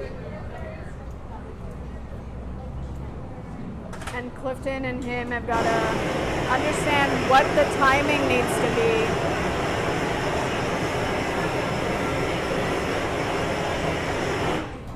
for placing these pieces together.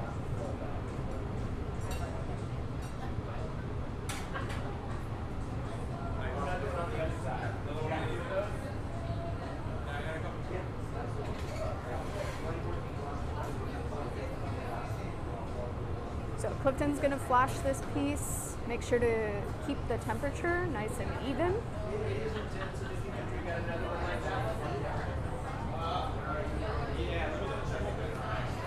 And then but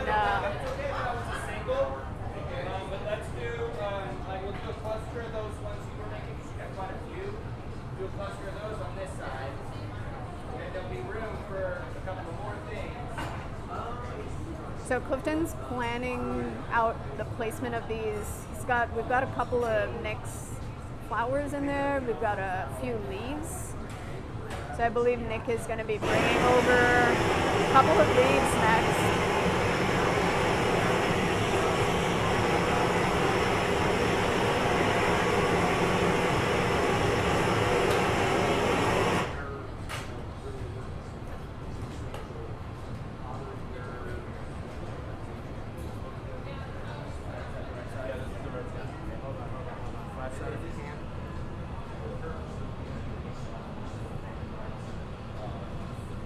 So when Clifton heats his spot, Nick's is just gonna stick that right in there. There we go. Oh, it's a little too hot for that flame worker, huh? The heat set's locked on me.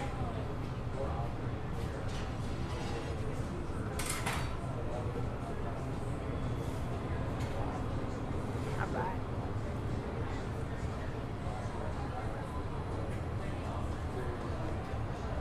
Got a small one and a big one left. Okay, we're gonna do some of those other red flowers, and then we'll come back with those in a minute.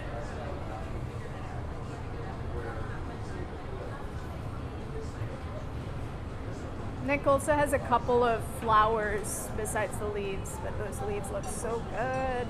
Those leaves look so good. Yeah. They're super shimmery. Yeah. They're on top of clear. I don't know if that's different water now. Yeah.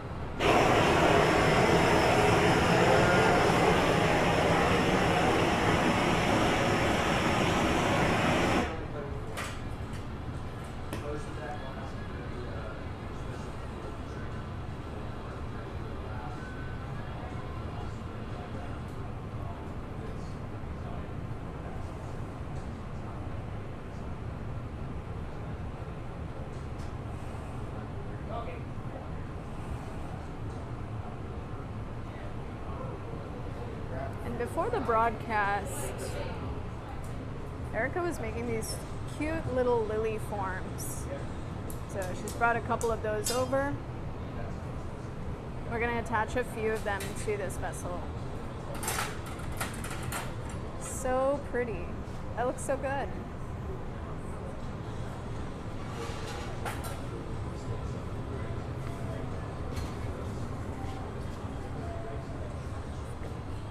That looks so good.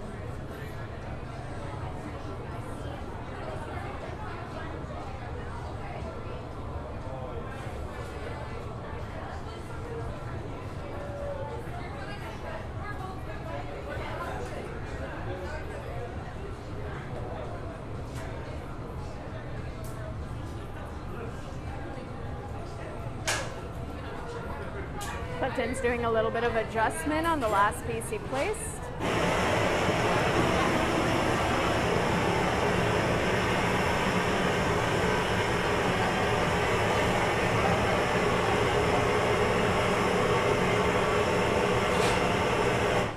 And then you'll notice that he's heating the piece with the torch quite often. So one of the things that tends to happen with taller work is the end of the bubble is the first thing into the reheating chamber, and it is the last thing out. So there tends to form a little bit of a heat differential between the bottom part of the piece and the top part of the piece. And so Clifton's got to maintain that temperature carefully to make sure that the part of the glass that's attached to the blowpipe doesn't crack.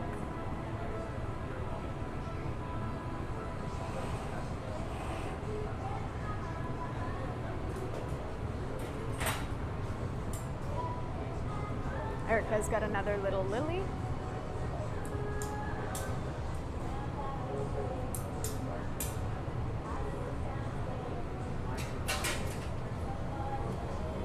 That Clifton is placing on the glass.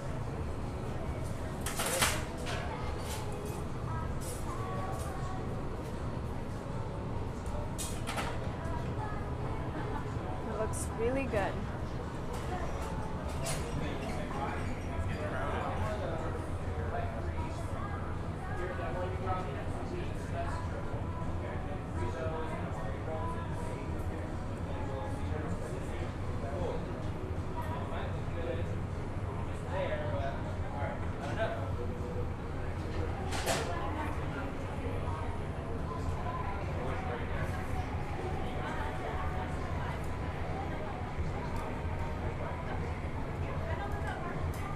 So Clifton's adjusting the shape and the position.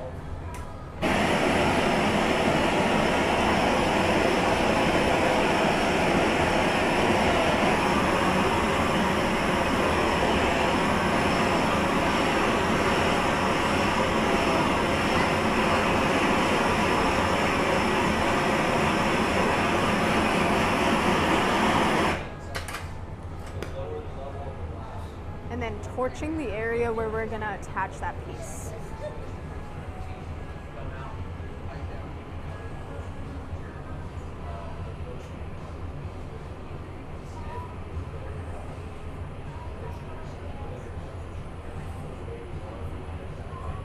Okay.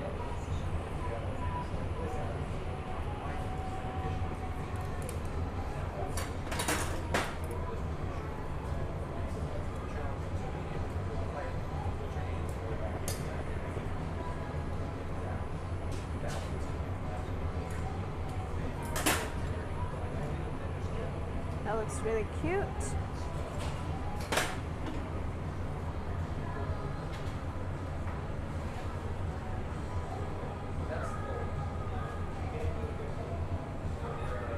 So I know the team makes this look pretty effortless, but it certainly takes a number of years before you are this comfortable in the studio.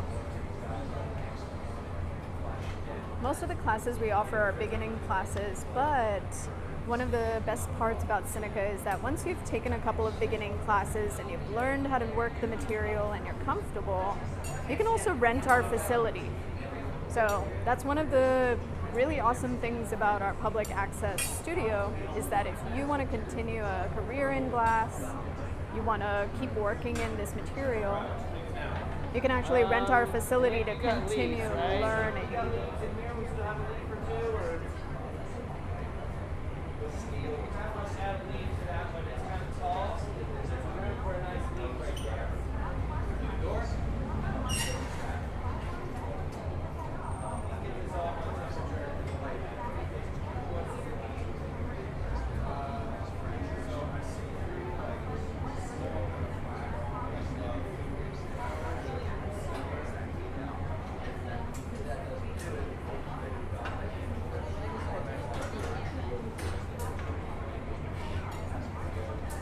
evening out the temperature, sounded like.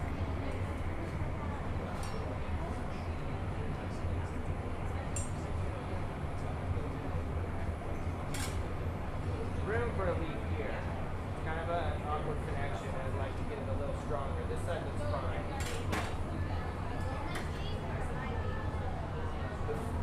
Nick, what do you got? You got more sparkly leaves? Is that what you got? A couple more, yeah. Let's do a different leaf. We'll do those sparkly ones next to your flowers. See what you got on a flower. Bring me a flower. But remember, it's going to be shocky, okay? Right now? Okay. You want to wait? Yeah, wait.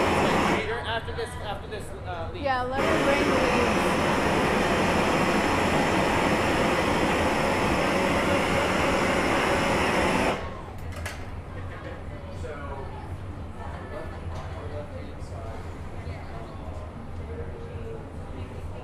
So Erica made a couple of leaves earlier as well. Or it might have been Erica and a couple of different people who made a few leaves. We're gonna attach some of those leaves. They look a little bit different from Nick's.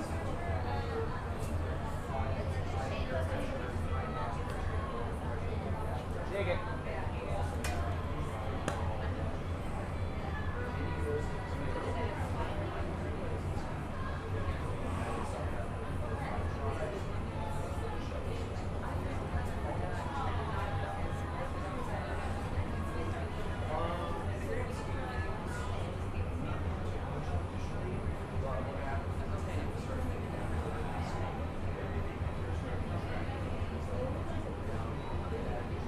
So Erica's flashing, and then Clifton's got a spot that he's marked out off for this leaf.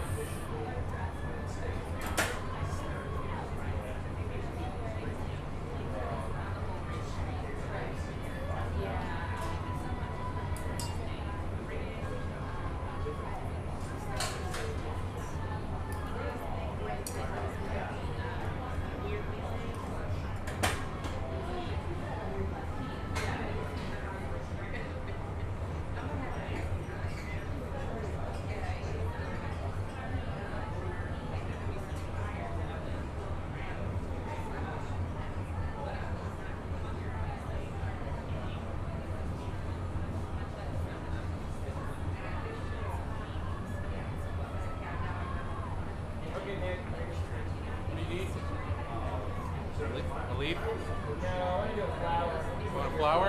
Yeah. All right.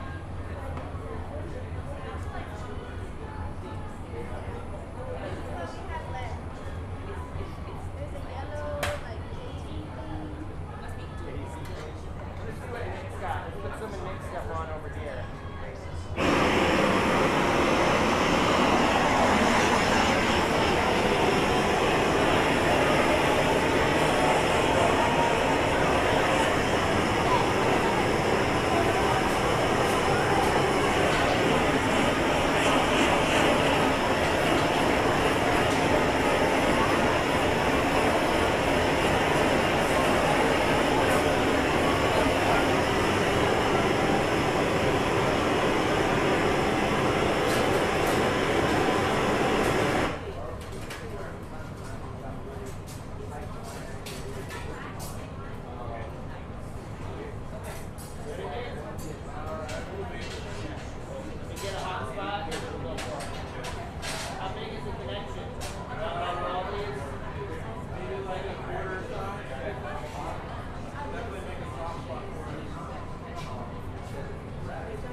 So Clifton's heating up a spot and has asked Nick to bring over one of those flamework flowers that we saw earlier.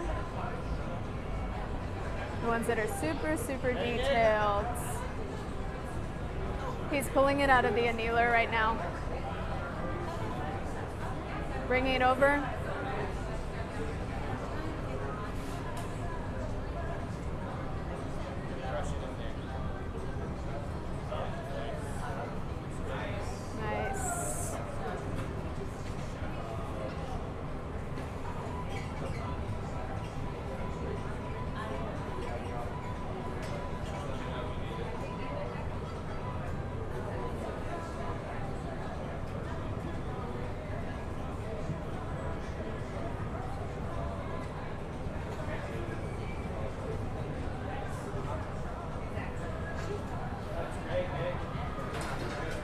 so good. Got one more.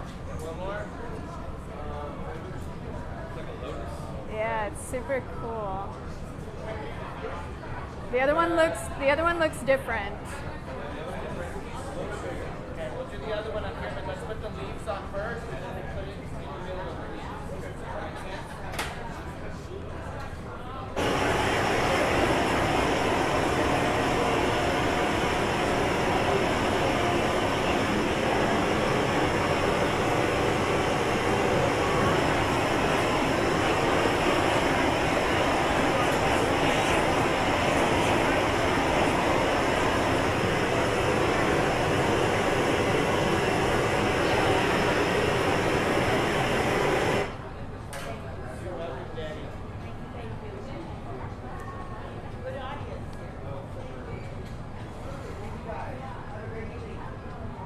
So Clifton's gonna make sure that temperature is equalized. Nick is getting ready in there. He's gonna bring over a couple of leaves from what it sounds like. They're gonna place a couple of leaves, and then they're gonna place Nick's flower in the center. So it sounds like Clifton is planning on putting 2 leaves side by side and then putting the flower that Nick made in the center.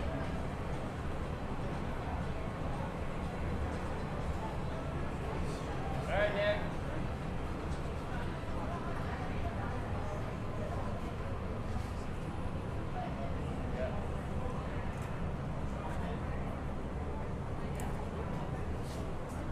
I'll pull that off. Okay. Okay. Nice.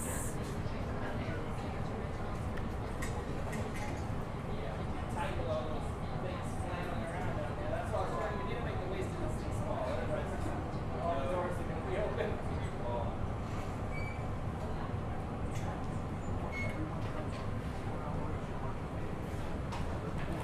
Nick's getting the second leaf ready. And Clifton's gonna clean up that break off a little bit.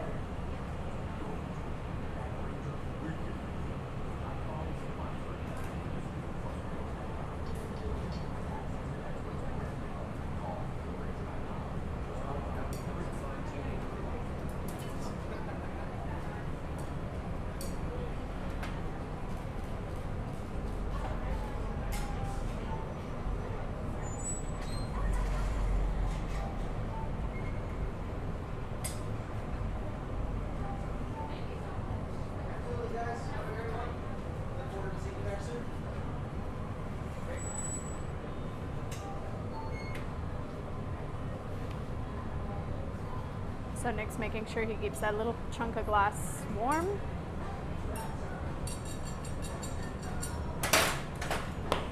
we're gonna put it like way over here, so we got room for that other thing. Because it's about as big around, right? Yeah, about that size. Okay, so we gotta leave a gap. Unless you want to put them on both on one side. That one is, if we put the other one on this side, that one's going to be backwards. Okay, so this needs to be the flower here. Yeah. No, it's gonna be backwards. No? It's gonna be backwards. Alright, that's fine.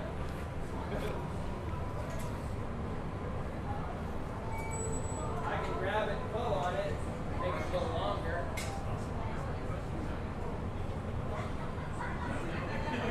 Fill it out a little bit.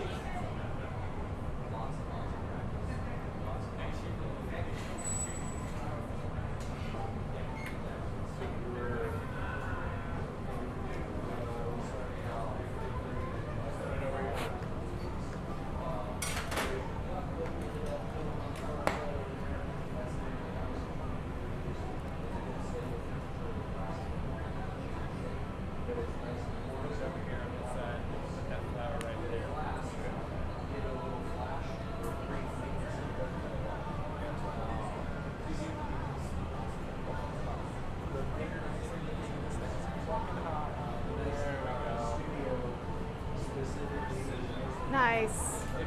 Nicely done. Nicely done.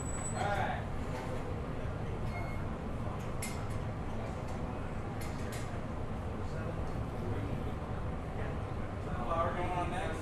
Yeah.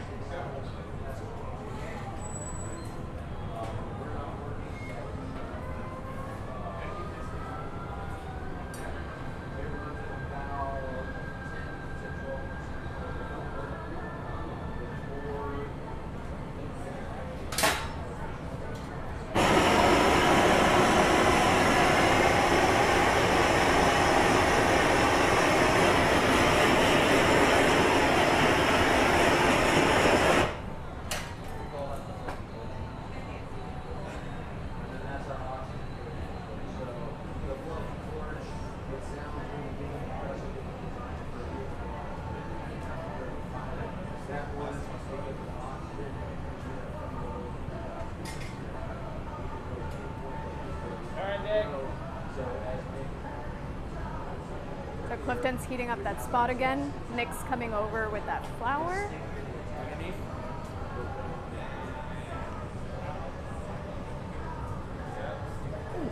Nice.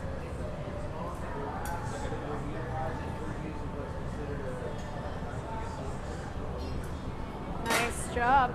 Nice, buddy. That looks good.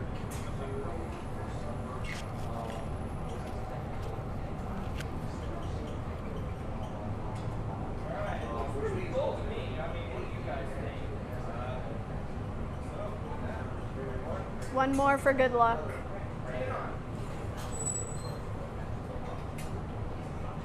Put it on the other end of this bit, down here at the bottom. Yeah.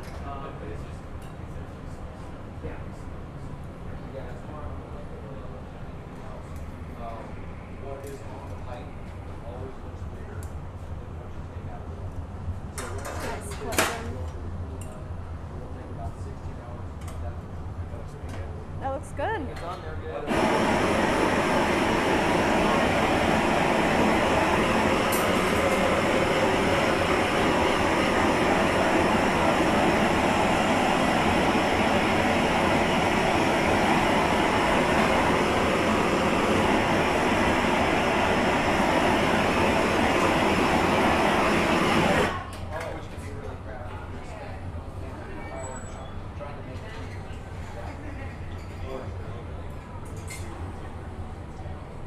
We don't temper it, but there is an annealing process, and that's the slow cool to take the stress out of it. The more you heat it, the more it just cracks, the more stress it goes into the oven.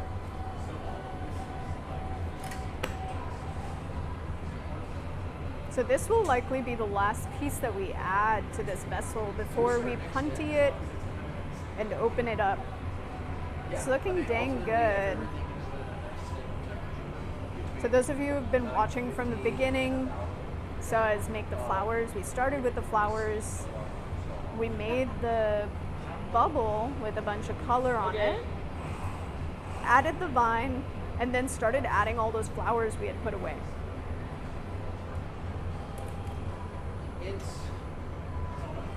A lot of it is by feel, a lot of it is by movement. So what is closest to us eventually will be the very bottom. Cute. And the pipe at the top of the piece. What's at the top is the last thing. So that's probably our last flower that we're gonna add. You got anything else you want to add? You good?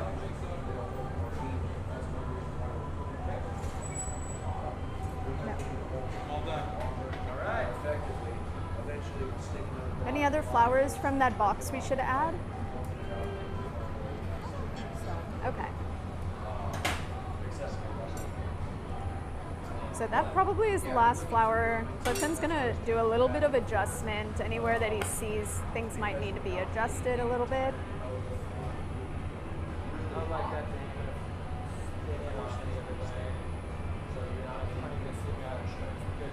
Section at the head of the pipe. Those maintenance needs, the flashes are designed just to keep everything on that flash side. Nobody cracking, everybody happy, happy for little flowers. Are you getting delirious and do you need some water? Someone get Clifton something to drink. Maybe a Topo Chico or something cold.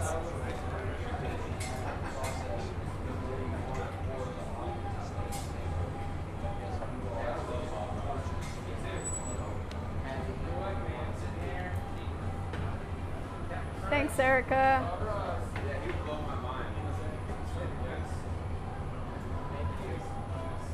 Thanks, Erica. Thanks, Heidi. Heidi heard me say maybe a cold Topo Chico. So Topo Chico has been sponsoring us, which is really awesome. So we just want to give a shout out to them. Thank you, Topo. Topo Chico. I got Topo Chico running through my veins right now.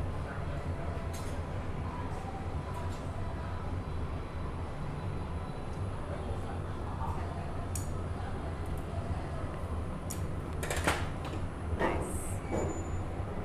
So a little fine tuning now. Clifton usually looks at the piece before punting and adjusts wherever needed.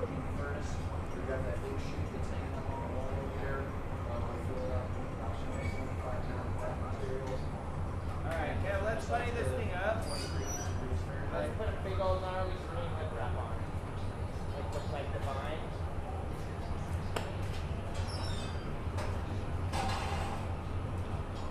Anything special to this? Just a dome. We got lots of meat down there, so. One dome coming up.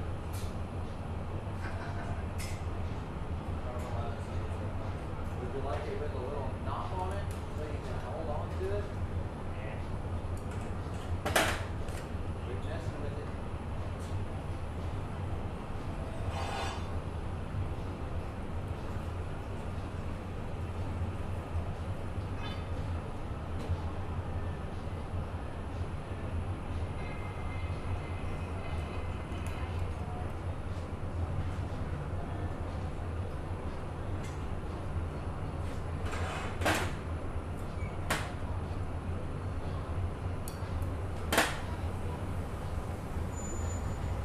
And now there's just maintenance flashes. So once the final adjustments are made to the bubble,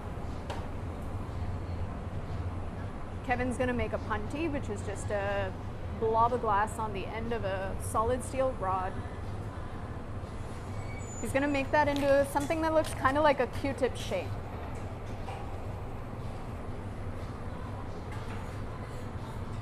This Q-tip shape is going to allow us to transfer from one blowpipe to the punty rod.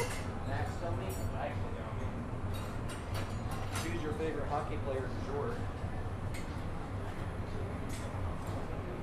Clifton is going to stick that punty to the bottom of the vessel. Is that Marver in your way? Nope, not yet.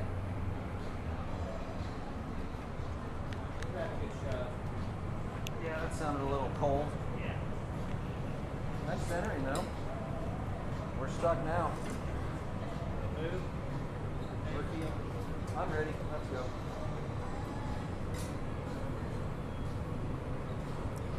Clifton adds a little bit of tension with water to the constriction we made earlier. And that allows the piece to break free from the blowpipe.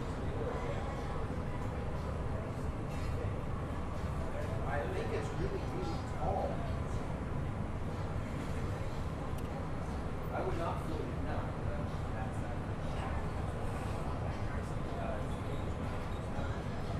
So those of you who are wondering how a bubble turns into a vessel, this is pretty much how. We've got to transfer it so that we can access the interior of the bubble. Fluty. You will regret it later. Well, it's so flowery out there. Fluty is the last resort. There's always a last resort. Regardless of how much everybody likes it, it's the last resort. So this is generally the longest heat in glass blowing. Kevin is going to heat the lip up. It's looking good, huh? Well, it's about the team, right? Everybody made the flowers. Just putting it together. Erica is prepping a lip wrap, which is going to be the same green that we used for that vine that got added to the body of the vessel.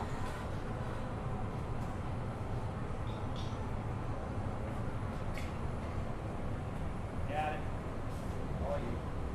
Shield. And just flat.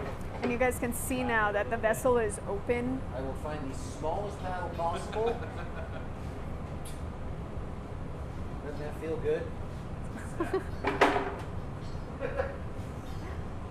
Got it. Cool, it's not too thick in there. So yeah, put a green lip wrap on that. So the next step is putting a lip wrap on it, which Erica is in the middle of prepping and heating and shaping. How you feeling? Erica, you good? Okay. And that lip wrap's going to go on top and tie the color together really nice. So because it's the same color as that vine that went on the body, it's going to bring that green color up to the lip.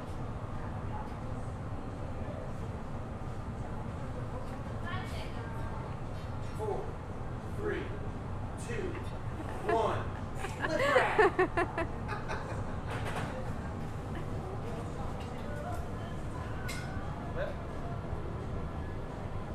that down, try and put it on the exterior of that opening. Try to do 2 full revolutions to it. This is going to create a nice bright green accent to the opening of the lip.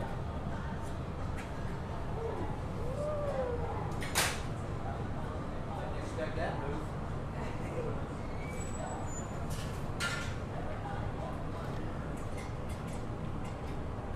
Forgot it was heavy. Usually do that move with heavy things. How's that wrist feeling? Try to whip it out. You still got to teach class in the morning. And from here, the lip is heated and flattened and opened. So we've added a little bit of an accent color to the lip. It gets out of line. And that accent color is going to be part of the top of the vessel, which should tie everything together really nicely.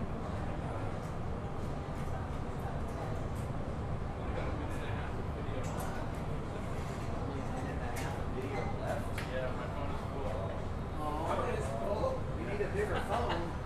That's impressive, actually. So the jacks go on the inside, the paddle goes onto the outside, and together, Kevin and Clifton are going to open this up.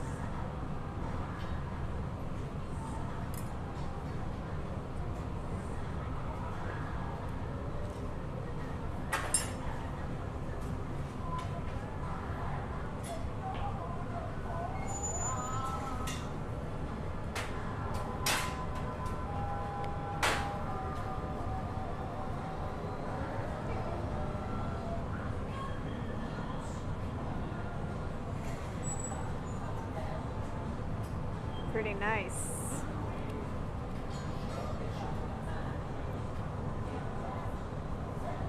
You'll notice that Clifton is heating the top of the vessel, the part that he really wants to slowly open up.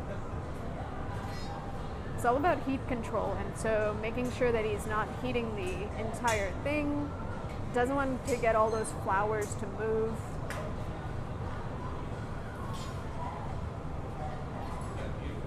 Really needs to make sure. I worked really hard on it. Did you? Because this stuff is so weird and soft. I don't know anybody who uses it.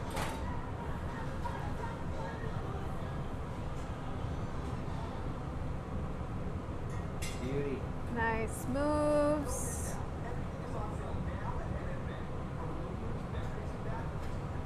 Generally, you never say anything complimentary about the object until it's done.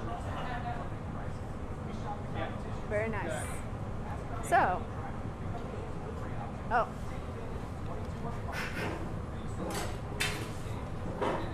So the next step is evening out all of the heat, making sure that the flowers are the same temperature as the lip.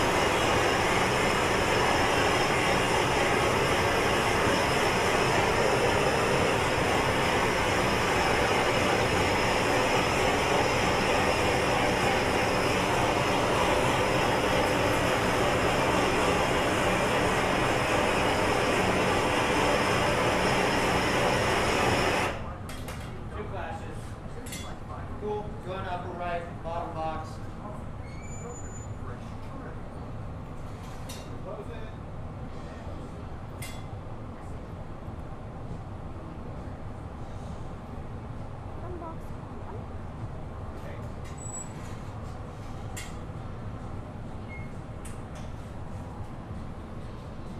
So Nick on the torch made some really detailed flowers. That one and that one are Nick's.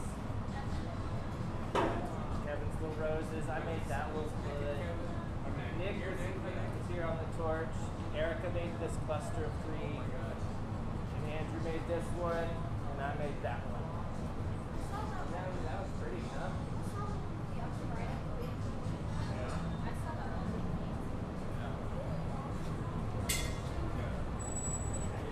So evening out everything is super important. You got to make sure that the temperature is even from the top to the bottom before we put it away. We'll do one more, Kev. Sorry. No problem. We got a half hour. You can flash it for the next whatever. Told me not to mess with it. Don't tell me I've got more time, or else. We're out of time. Nick's out of room on his camera, so we're done. Yeah. Okay. You got about 30 seconds left. Time is fleeting. Which oven are you guys going Bottom into? right.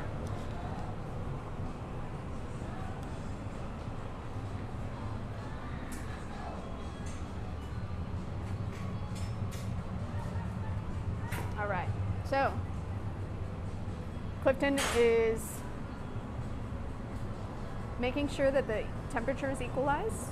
We're going to take another flash to help with that. You can see that at this point Kevin has suited up in some protective gear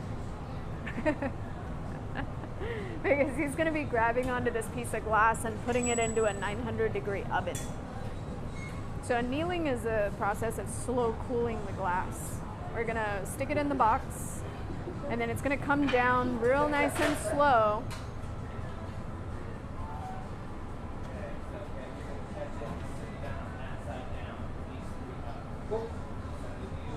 Good.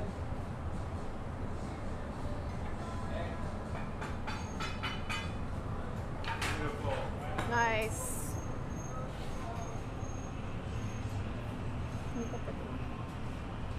It's the bottom right, Kevin said. Thank you, Andrew. Nope. Too late. I'm starting to catch fire, so I'm walking away. So from there, it goes into an annealing oven, which allows the glass to cool down nice and slow. Nice job! Very nice work. Love it. Nice job. That is so cool. So you guys, it's a rare opportunity that we get to feature our entire staff, our team. That was really, really cool. Nice job. All right, so I'm going to pass the mic to Clifton for a second. I already got a mic on, Awesome. so no passing necessary.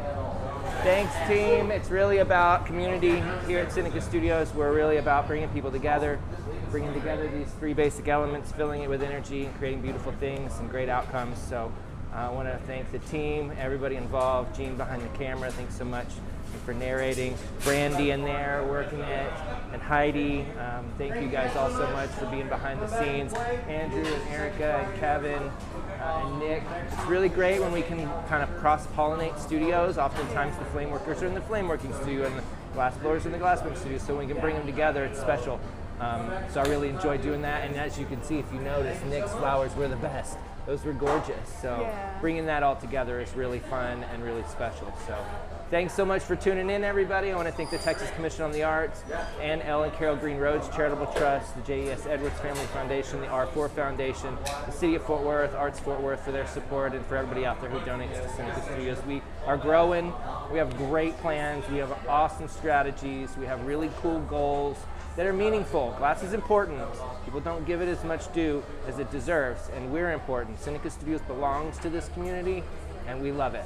So help us to grow here and to thrive. That's what it's all about. So thanks again for tuning in. Come back and see us. Come join us and participate and watch more videos. We'll be back. We've got a Dan Alexander next month.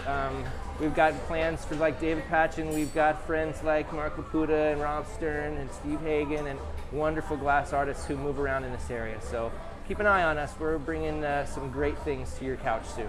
Thanks, Gene, and thanks everybody. Bye. Good night, guys.